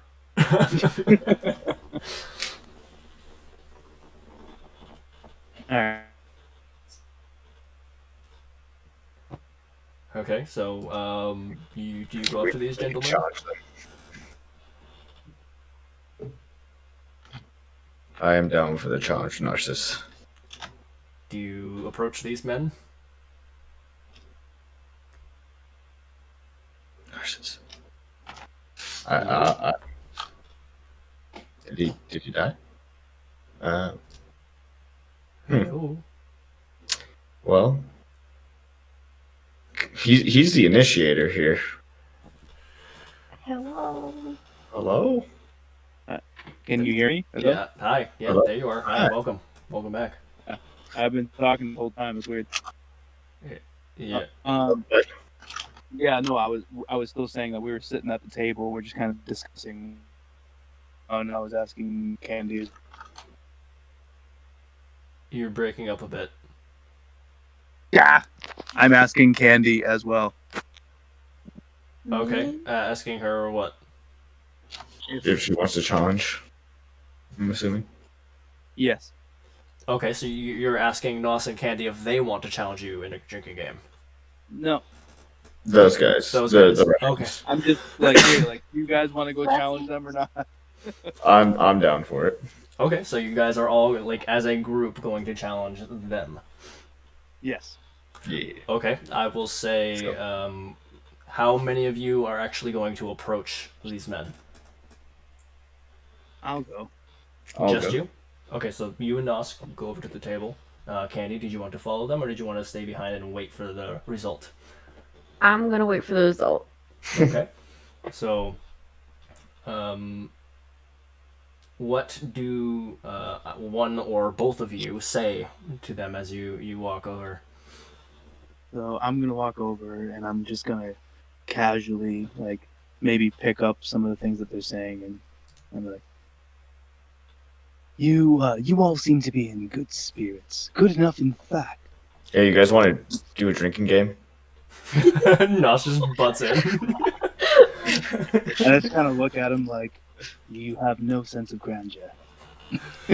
Listen, I'm not good with And social the guy goes, situation. "Fuck grandeur, let's drink." That's my guy. All right, well, my table or yours? We can do it here. All right. We got the Candy's initiators.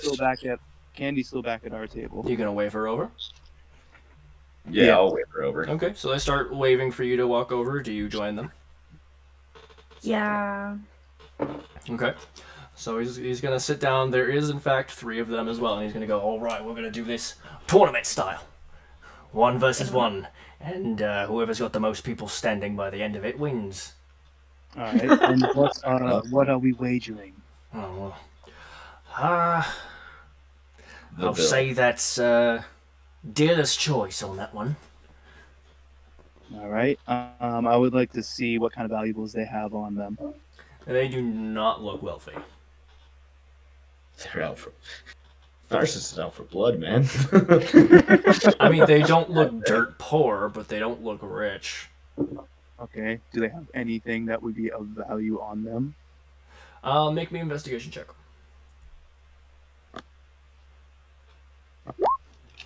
Damn it. Damn it. I mean, their clothes are alright. Yeah, the clothes alright. Maybe a couple coppers. I'll say you see something. You're not really sure what it's. Probably a necklace of some sort, but you see something shining a little bit on the inside of one of their shirts. All right. Now I'm just gonna straight up ask them, what valuables they'd be willing to wager. Oh, you want to do this by items, huh? All right. Well, he starts. He brings up his hand, which now you see has a ring on it. His right hand, thankfully, not his left, on his ring finger, and he pulls the ring off and he puts it down. He goes, "Ching. It's not worth a great deal, but that's something." And one of the guys behind him goes, "Oh, I got my necklace." And pulls the necklace off. He's like, "It's probably fetch a pretty penny." He throws that in the center. It was my mum's. And the guy goes, "Your mum's? You sure you want to do that?" I'm like, "Oh, she was a cunt." And yet you wear it. Well, it's still a nice necklace, isn't it? You're not wrong. All right. And what are we wagering? Just I'm gonna my wager- mountain magic book. Yeah. Okay. A smutty romance book. Okay. So you gonna- put that. Do you really put that down on the table? Mm-hmm. Okay. The guy who put the necklace on the table looks over and goes, "What? I can't read." You Sucks don't, the need, suck. you don't need to read with that, trust And the me. guy goes, "Don't worry, I've got this. The Montaigne's Bounty." Yes. Mhm. Fuck is this? That's exactly what you said. Right, well, at least let me take a look into it. Oh! I recognise that word. As you can tell, you don't need to read to understand this book. You're into some strange things, my friend, but, I She's suppose strange. someone will buy She's it. a very strange one. I don't think that quite lives up to the pot we've put down, though. We got anything else? I'll put in my I'm ring gonna of pure look topaz. You put your what? Ring of pure topaz. Ring of pure topaz? Okay, how much does that cost? I don't know. We never decided that one. Ring of pure topaz. Oh, wait, hold on. Did I give any description with it? Because I think I gave a description. It had carvings of small animals around the band. Okay. It's a magical item, huh? Magical item. Yeah. Is it a bad magical item? This is meta. Is that a bad magical item? You don't know. You have no idea. I can put down the Grand Illusion. Roll me an Arcana check to see if you even understand that it's a magical item as a character. Nope. Okay, I'm gonna double check that for him. Be like, do you really think that's a good idea? Good. Go ahead. Roll me an Arcana check. Oh, God. Yeah, this thing is definitely magic, and you gather it's not like the most powerful thing in the world, but it looks like it does something interesting. Yeah, I don't think that's a good idea. Alright, fine. I'll put down my Ring of Grand Illusion then. Okay, go. Send these people into a madhouse. What was this in? What was that? He's asking what it is. It's just a silver ring. Alright, well. Suppose Matches they- yours. Suppose worth, I'm they'd sure. be worthwhile. Alright. The pot is set. I'm gonna put down a indestructible straw. He's like, no, No, take it out. Really, Narcissus? I mean, Really? they are useful if you have a bird. Only to you. He You're looks the like only person that can use it. we're not birdmen. We drink our booze like men. He doesn't remove his mask. Yeah, I got that. And he kind of flicks the nose of it. Oh, a slight.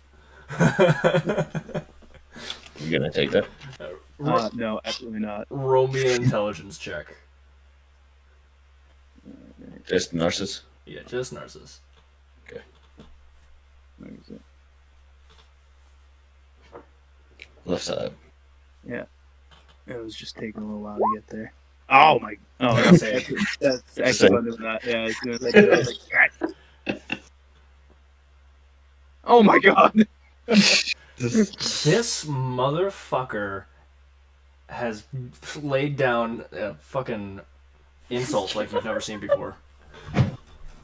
I slam my hand on the table and I say, "Nobody touches the fucking mask." Oi, alright. I don't mean anything by it.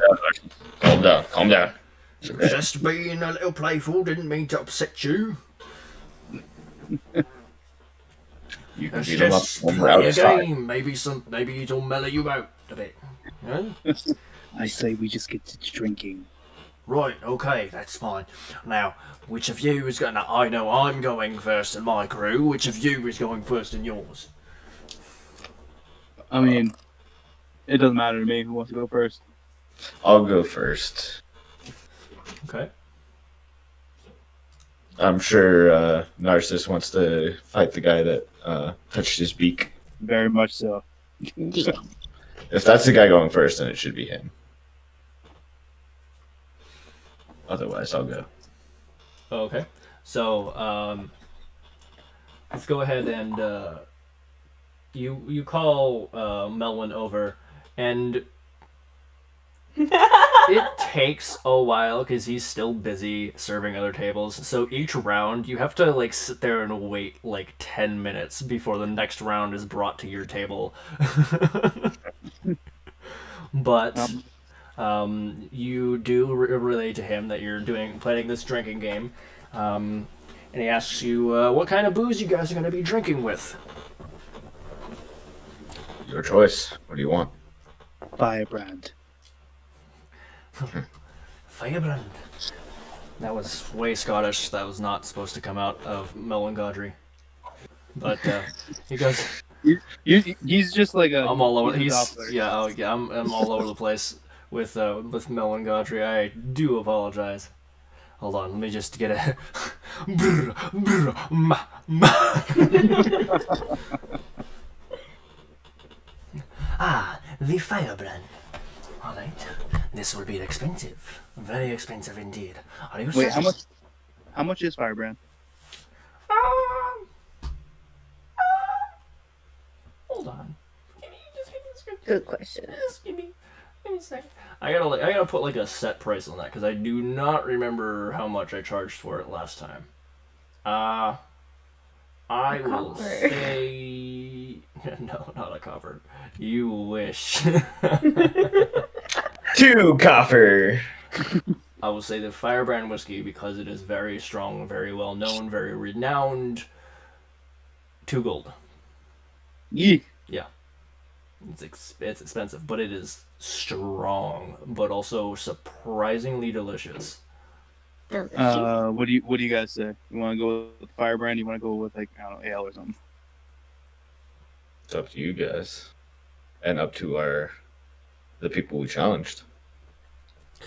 Is everyone buying their own round, or does the loser lose the pot plus have to pay? I like that idea. I like it. I like that a lot. Well then, All right, Firebrand it is. Firebrand. Okay, so 2 gold per round. I will be keeping track of how many rounds you guys go through. And before I bow out first round, let's go. Okay. So, you guys buy your first round And by the way, I will say that you guys have retracted your order for your ale and whiskey in favor of doing this. Fair enough. If you would like to order it after, then you may. But If we're conscious. I was gonna say if my beak isn't in the fucking table again. Alright, so Melon brings you each a mug full of Firebrand. Not a mug full, sorry. Like a whiskey glass full of Firebrand, because let's face it, a mug would just straight up knock you out. Before we start, I'm gonna go ahead and turn to Nos and be like, if my beak ends up in this table, I urge you, do not yeet me across the room again. No promises. If you're too loud in the morning, no promises. Candy, you cannot go touch that guy's tail. It was one time. One time.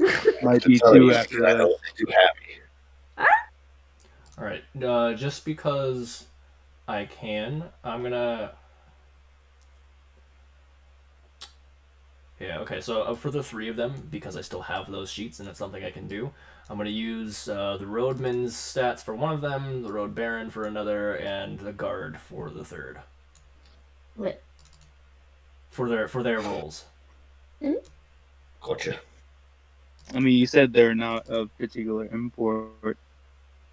Correct, these are not important figures. Alright. I do not have any sheets made. Like, literally, these guys exist because you search for them. Oh, okay. Gotcha. Alright. What are we doing? Constitution checks? Or save throws? Yes, Constitution saving throws. So I'm going to need to make you to make me a Constitution saving throw first. Alright, and I'm out. Oh, I survived. Okay, so you both chug your Firebrand and you slam yours down, and you're like feeling buzz, but you're definitely like you're a-okay for now. He takes his and he kind of like has to pat his side a little bit. It hit him a little hard. His eyes are starting to tear up. He's like, all right, let's go, more. You good? Alright. Owen. Another round. 10 minutes later, he brings you another round. Owen. Okay, go ahead and roll again. Boom! Okay, you down yours like it's a goddamn shot glass, which, to be fair, you're huge. It's kind of about that size anyway. You straight up, you toss it back like in almost a single motion. And you slam your glass down, done, and it barely tingles the back of your throat. You are good. Suck my. He takes his and he's gonna like...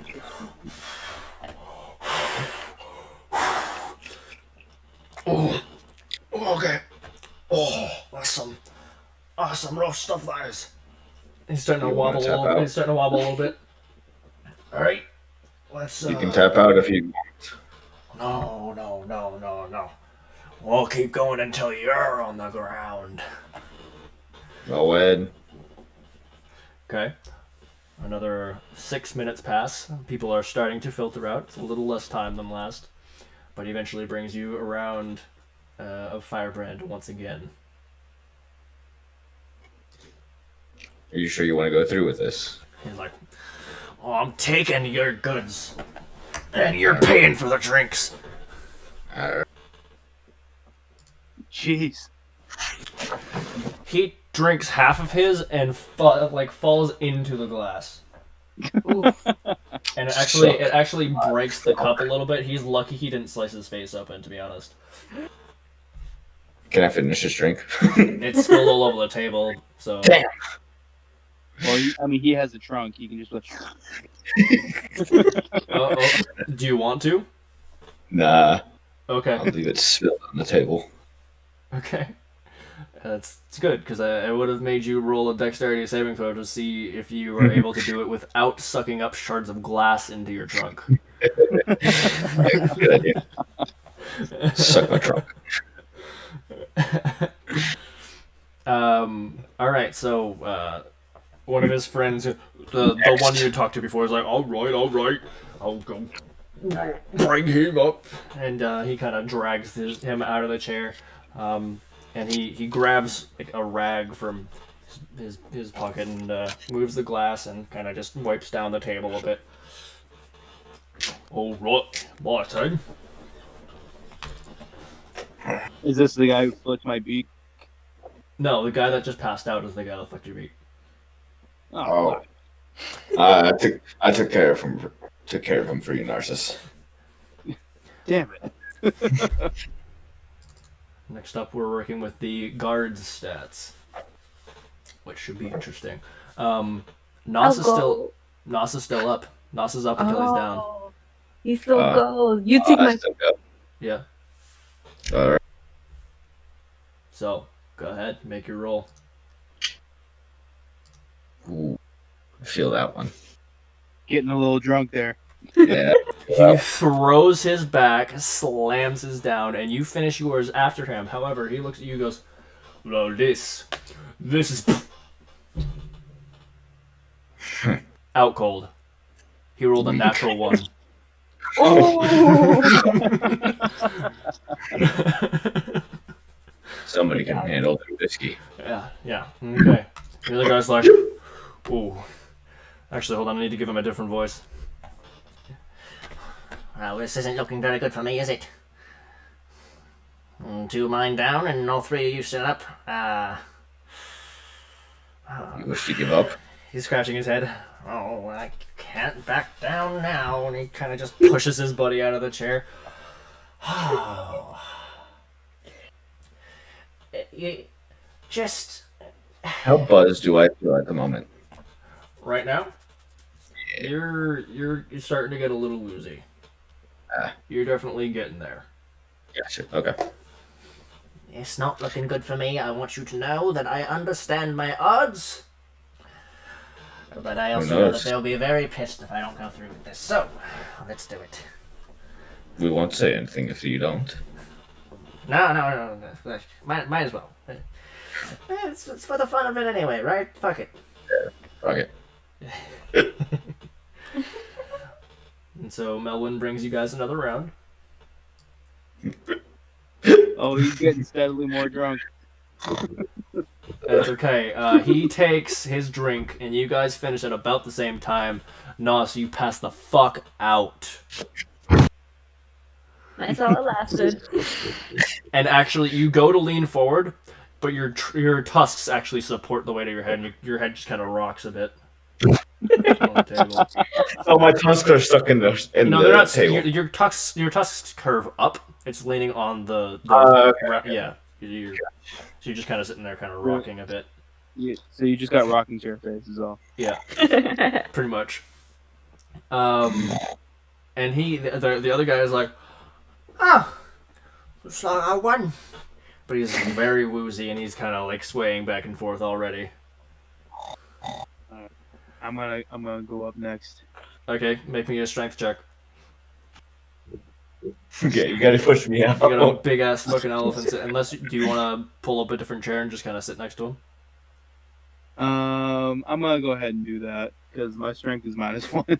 Okay, so you He knows his odds. Push me out of that chair. You pull a chair from a nearby table that has recently been emptied. This time, Melwin brings you. It takes about 4 minutes because there's still other people to serve, but there's people are starting to filter out. It's getting a little later in the evening, where normally people would be filtering in. People are kind of just like, today was an off day. People came in early. They kind of had their fill of drinking. All right, I'm gonna just go ahead and make a flourish with my straw and just kind of make a shoulder. He's like, you're a funny one.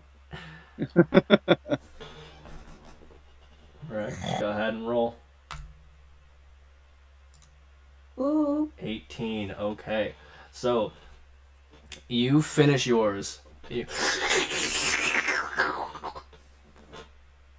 The glass empties pretty quickly, and you feel a little tingle, but you're alright.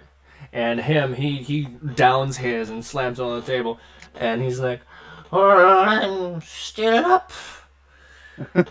One more round, big boy.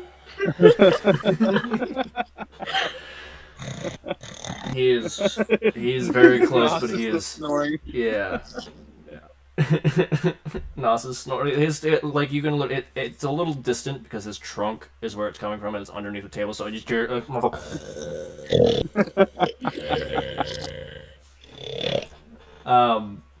But yeah, this man is very, very drunk. He is on the cusp, but is not quite there just yet. Okay. You I'm order- gonna while he's here in this intoxicated state, I'm gonna go ahead and be like, "Do you care to spice up the wager?" What do you mean? Spice it up. You got a little paprika?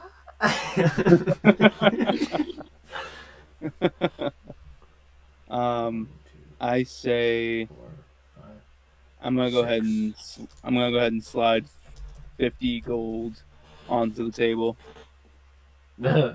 Oh, that's a very big pile. You're trekking in dangerous waters, my friend.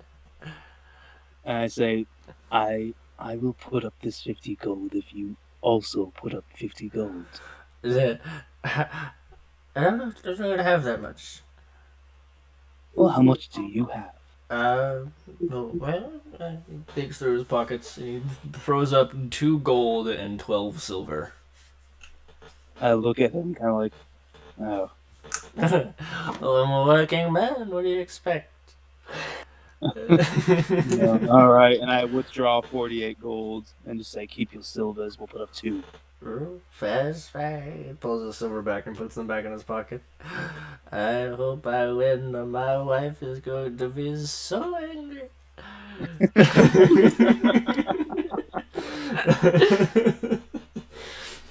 All right, let's dance. Let's dance. Oh wow, you can really dance. Wow, you can really dance. We've both been dancing all this time. What a coincidence. Alright, go ahead and make your roll. 17. 16. He rolled. Just under you. So at this point, you're downing yours and you are fine. He drinks his and he's still super woozy, but I'm still in the throws up literally all over the table. All the earnings that are on the table in the pot covered in puke. And a little Does any of it get on me? yeah, I was actually just about to say a little drips on your trunk underneath the table. Does this wake me up? No. You're out. Does the You're in a smell wake me vibrant up? coma. No, you were out for a while, my friend. Okay. You passed out from like overindulging in firebrand whiskey. You're done.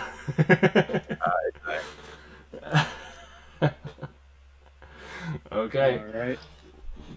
let's try another. Just curious. Does anyone have like a cleaning spell or anything? If any of you have prestidigitation, that is a cleaning spell.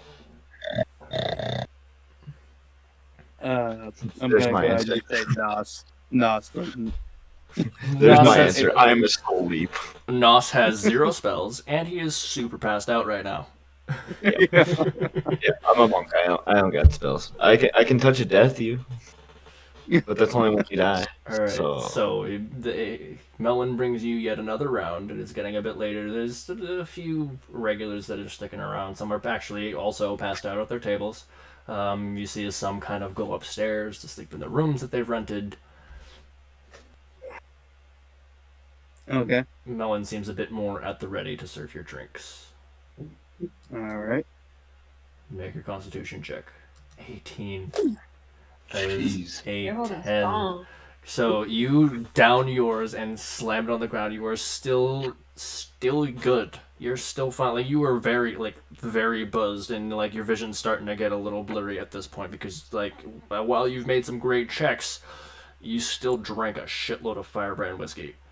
So you are starting to feel it. You're getting a little tipsy turvy, but you are not nearly as drunk as this man as he takes a big old gulp of it, slams it down, and goes, "You got an iron stomach. You can't."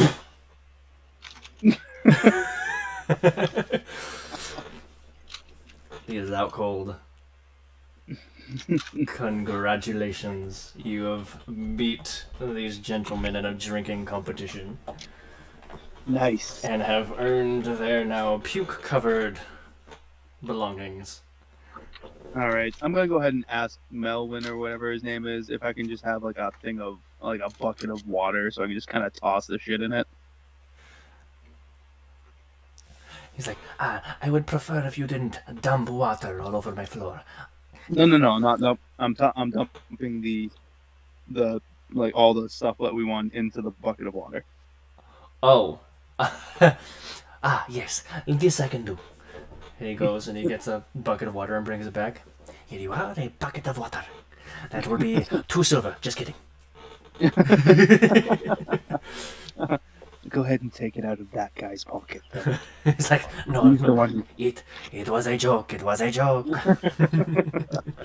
For legal reasons, that was a joke. For legal reasons. Well, I mean, he is the one who threw up. I mean, he should clean up after himself. I'm just saying. It happens all the time. This is part of the job description. All right. So what do we make out with? So you get your shit back. You may want to find someone to clean off the book, or it will be ruined. Oh. Um, Is there someone in town who can do that? You can certainly search for them. It's a pretty late hour. Most of the stores are closed. All right. I guess we can. I don't know. Like, do you want to ask Melvin if I don't know, there's any like hot gossip or anything? Candy.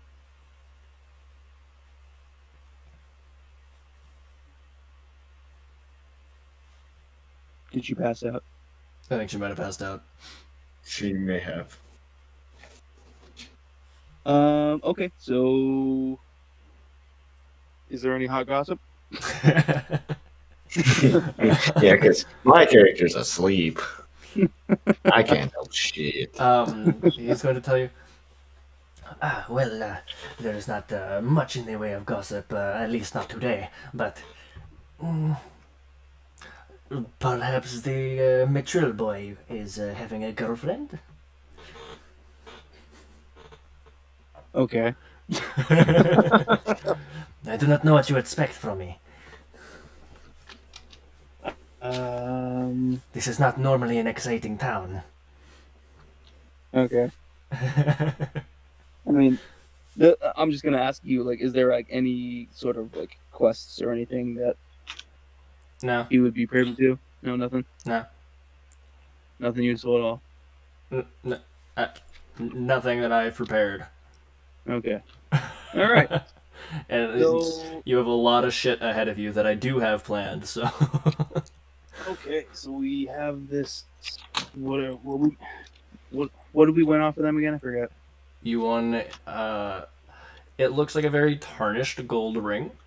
You could probably have it cleaned, and then it might be worth something. And you also have a silver necklace, and also the 2 gold you got from him. The silver necklace is very pretty. It has a very large gem set into it. I would say this would run you about 40 gold. Okay. The necklace, And the ring. I'll say you right now not worth a whole lot. If you get it cleaned properly, then you might be able to easier tell how much it might cost. Okay. And the rest was your own stuff, which was the book and the silver ring, the cursed ring. All right. And you said the 2 gold too, right? Mm-hmm. And the Alright. book is just disgusting. both in its content and in the fact that it's covered in puke. I'm gonna go ahead and ask Melvin if he knows anybody who can clean it. Perhaps. I am not sure if they are up at this hour. Oh, you know what? They might have gone to bed. He looks around. Yes, yeah. We do have a patron that dabbles in magic, but they are likely upstairs in their room. Okay. Is the book gonna like tarnish extremely fast? Like if we don't get it cleaned right away? I mean, as much as a wet book normally would. Okay. I don't know. Can I ask him like, can we check or can he check? Tell him if the man's asleep, I'll offer him 4 gold. He goes, Well, how about this? I will tell you his room number, and you can go knock.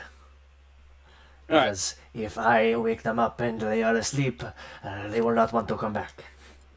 Alright.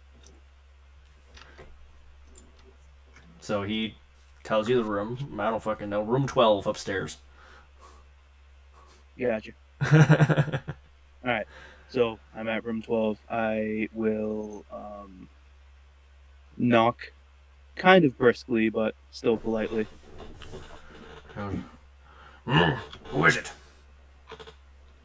I don't know what to say. My name is Narcissus, and I am in need of your services. And due to the late hour, I am willing to pay a premium. You see the door flick open, and as you look inside, you see a dragonborn holding his back is to you. He's sitting in a chair at a desk working on something, and his hand is up. You see he probably flicked his hand and flung the door open. Come in. What do you want? I'm sorry, I did not catch your name. Fuck. Is this gonna be a character that is just kind of like he's doing this and then he's gonna be gone? That depends on your interactions, to be honest. It's very possible that I turn this into a important character. Okay. I am Tutsev. Tut apostrophe Zev.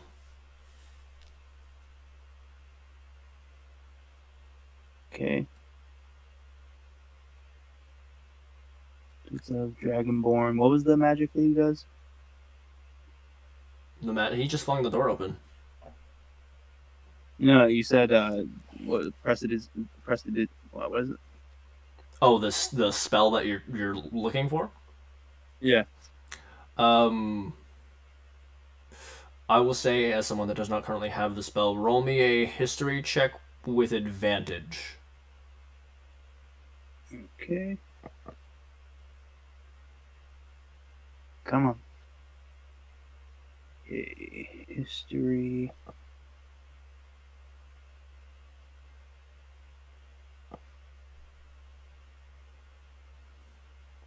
Fuck it, yeah, you've heard of prestidigitation.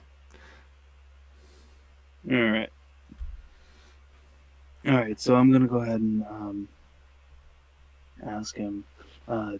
Tutsev, I am in need of prestidigitation upon this book. Was that all? Yes. Very well. You spoke of payment, I suppose? Yes, I would be willing to pay you. I'm gonna offer him 2 gold. Okay. Did I say what color he was already? No. No. Blue, because I said so. Okay. He goes, fine. Waves his hand, and you watch as the book just straight up cleans itself. Like the puke on it, literally, like even from your hand that is holding it, completely just disperses. It almost like flickers out, and you think it's gonna like flick onto you, so you flinch a bit, but it actually like dissipates in the air, and you don't feel a thing. Okay. Like, I feel like somebody who could do this might be useful to us. I don't know. I don't know if I should ask him any more questions. that's up to you. Nos is still downstairs on his rocking chair. Huh? His rocking face, you mean? Yeah. Yeah. Does he have any pep up spells for, drunken comas? Um, hold please.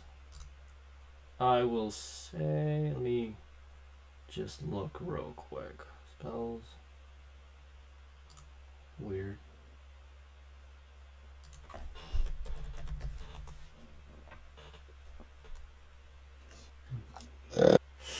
Okay.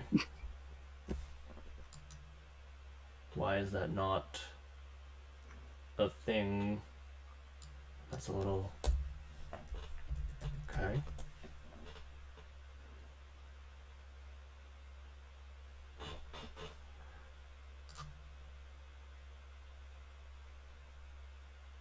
Hold on. Trying to get something together here. Yeah, I know. It's kind of a. Hey, surprise! I want to do this. I'm just trying to Surprise, see motherfucker. which one might work. Or if he would even have it. Yeah, okay, I guess not. No, it's not. He does not. Okay. I'm just gonna ask him. I guess like, how do I word it? You seem to be quite competent. I'm told. Do you perchance, are you perchance going to be in town for a longer period? I stay here quite often. Yes. All right. I will remember your name. Thank you very much, and good evening. Yes, you too. Please close the door on your way out. Actually, never mind. I got it. All right. You walk out and you actually listen to it slam behind you. So he was not very happy. No, that's just the nature of the spell he's using. Oh, okay. All right. I'm gonna go back downstairs to Nos and kind of ask what's his name if he could help me move him up to a room. Oh, Melwin? No one. Yeah. Okay. Sure. Melwin's gonna go, I will try. He is a very big man. I should leave him down here. Try to have my head caved in with a warhammer. What? Don't ask. Well, I am definitely asking. Let's just say. It's a prank. I didn't even hear what he said. What did he say? It was a prank. Can he? It's me in Dreamland. Can he hear us? I honestly don't even know. That is quite strange. Anyway, tell me about this warhammer. Well, he had me visit the local blacksmith. Oh, Winshore. Yes. And having experienced for himself the first time he visited, almost getting himself slammed with a warhammer from a goddamn Goliath, he thought it might be a fun joke to send an unsuspecting bird person to go get his head caved in. It is a little bit funny. You have to admit. I kind of look at him with like a. Oh my god. He can't see your face because you have a mask on. No, but like just like with the I don't know, body language. I'm just like. Ugh. Listen. Winshore is a very good man, but he's very easily startled.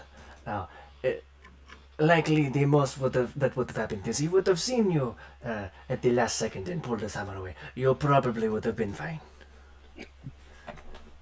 Regardless, dick move. This cannot be argued, but still funny. He laughs in his sleep. I'm replaying the scenario in my head, in my dreams. This is a strange man. I like it. You haven't the foggiest. Now, are we going to move him, or...? Yes, let's move him up to your stinkiest room, please. I need you to make me a strength check with advantage.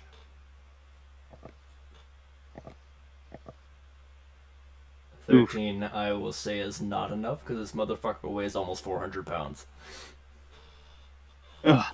Yeah, I'm fat, alright. And somehow Listen, manages to pass stealth checks. I'm just over 300. I'm 315. 315. Still, that's... Yeah, it's still too much. That's a lot. Yeah. Yeah. So you guys kind of like each of you on a different side, and you manage to like drag his tusks back. That's about it. And his forehead slams on the table.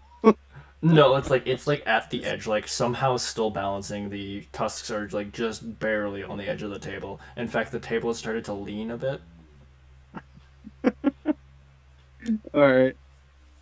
I think we can leave him here. What's that? I think we can leave him here. Well, at least I can say that I tried to do the nice thing. You did. I will vouch for you, I promise. Right. I will need rooms for separate rooms for Candy and myself. Very well. Also, these men you have beaten in a contest, they are very fucked. They were very fucked. Is that what you said? No, they are very fucked. Wow. Let's They owe just like run it here. 10. No, they owe 28 gold. Oh, because it's 2 each, so 2 gold per Twen- person yeah. per round. Very. Damn. The nice guy in me wants to be like, I'll cover it, but I don't want to do that because it kind of ruins the point of the drinking game. Yeah, no, whatever you think your character would do. what am I again? Chaotic neutral? Yeah, you do whatever the fuck you want to do. Essentially. Whether it helps someone or not.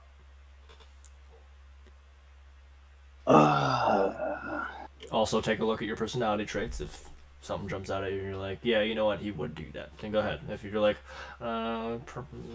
maybe not, then don't do it. I try to help those in need, but not at the cost of my mission. This is not at the cost of my mission. Okay. Hmm. I mean, for the most part, you did take your winnings, Yeah, but it'll cost me 28 gold. which you will get back for your 40 gold necklace and potentially expensive ring if you clean it. Alright. They're all passed the fuck out too, right? Oh yeah. Okay. I'm just gonna go ahead and take my winnings out of the water bucket because they're relatively clean now, Okay. and put the book back in Candy's bag or whatever. Okay. And then, yeah, I'm just gonna say, well, even though it goes against the spirit of the drinking game, I do see that they are indeed well fucked. I will cover the tab. And, fuck it, I'll move them into rooms too. Good man. Okay. This is very kind of you. Thank you. Thank you very much. But This helps me as well, as they would not be able to pay for some time. there's a caveat. No? With me paying the 28 Okay. out of my rightfully earned winnings, I will have to have each of them owe me a favor of equal value. I will make sure to let them know when they awaken. Cool. Okay. All right. These guys are a lot less heavy. I will say it takes you a minute because they're still unconscious, dead weight bodies. But the two of you managed to drag them up into a room, which, by your own expense, would cost you 5 silver. Okay. So altogether, that's 28 gold, 5 silver. Correct.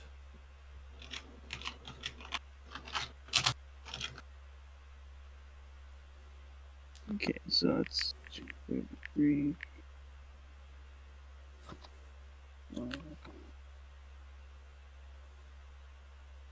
Okay.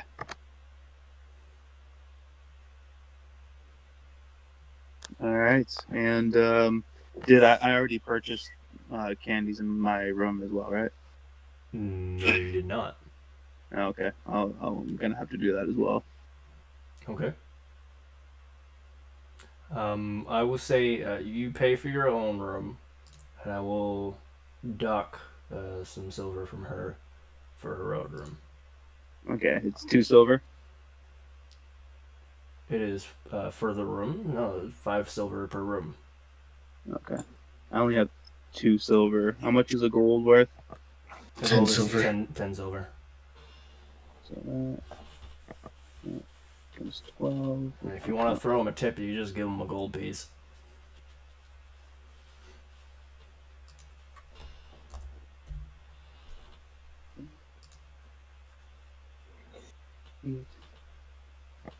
A tip. Yeah, I'll throw him a gold piece. Okay, cool. You go throw him a gold piece, and he's like, "Thank you very much." Mm-hmm. Keep your ears out for anything that might be interesting or useful to me, please. When such things arise, I will definitely be listening.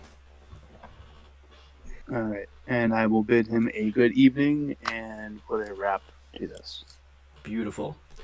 You and Candy both go to bed. Nos is just passed out and in the middle of the night just straight up falls off of his chair and slumps to the floor. You guys like upstairs awaken momentarily to a very loud thud downstairs. I was gonna say like everyone.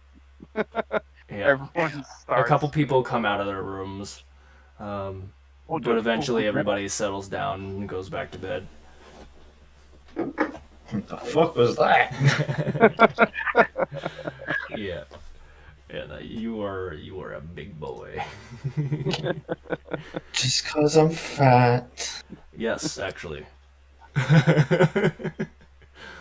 Just cause I weigh 300 pounds and I'm 7'7". That's healthy weight, people. Healthy weight. For my stature, it is. I mean, you are an elephant person. That's pretty fair. Yeah. Relatively fit, actually. Yeah. Have you seen my stealth? Yeah, I saw it in the other shop where you were Boom, boom, boom. I'm in sneak mode. Boom, boom, boom, boom, boom. None can see me. Just wait till you see the actual stealth modes that I do. What's that? Just wait till you see the actual stealth modes I can do. Yes, it's quite an interesting not display because he's hidden. It's interesting because you have a giant 7'7" elephant just. That is somehow not being seen by a room of people. Yes. Though I do keep it somewhat realistic. If you're standing in the middle of the room with no place to actually hide, there's no sneaking. And there was no way. Yeah, this is not Skyrim. You don't see me. Just put a basket over their heads. You You can't see anything. You can't even get it all the way over your head because your tusks are blocking it. If I can't see you, you can't see me. That's how this works. Hello. Yeah. Just lies down on the floor and puts your hands over your eyes. Yep. Gets stabbed Military 37 times in the back.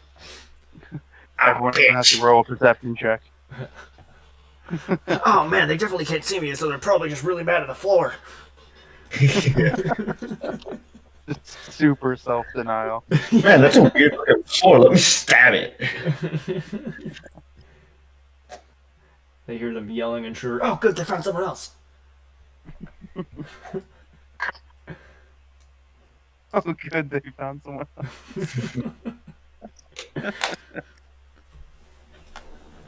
Alright, I'm going to end the stream now.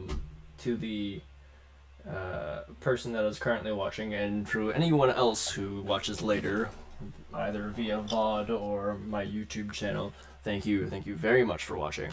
Thank you for suffering watching right through now?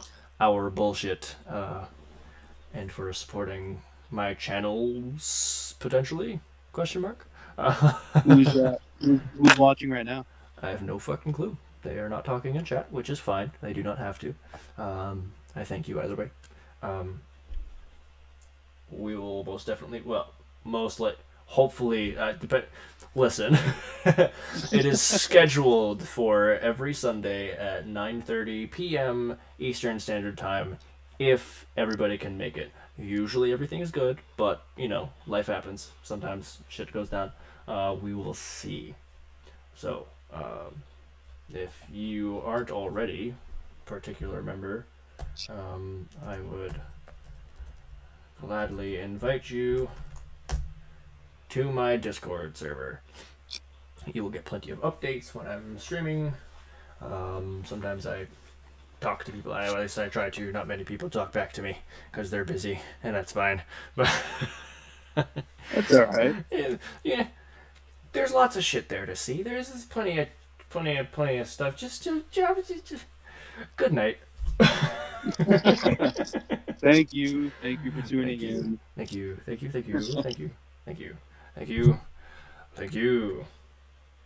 And No. scene.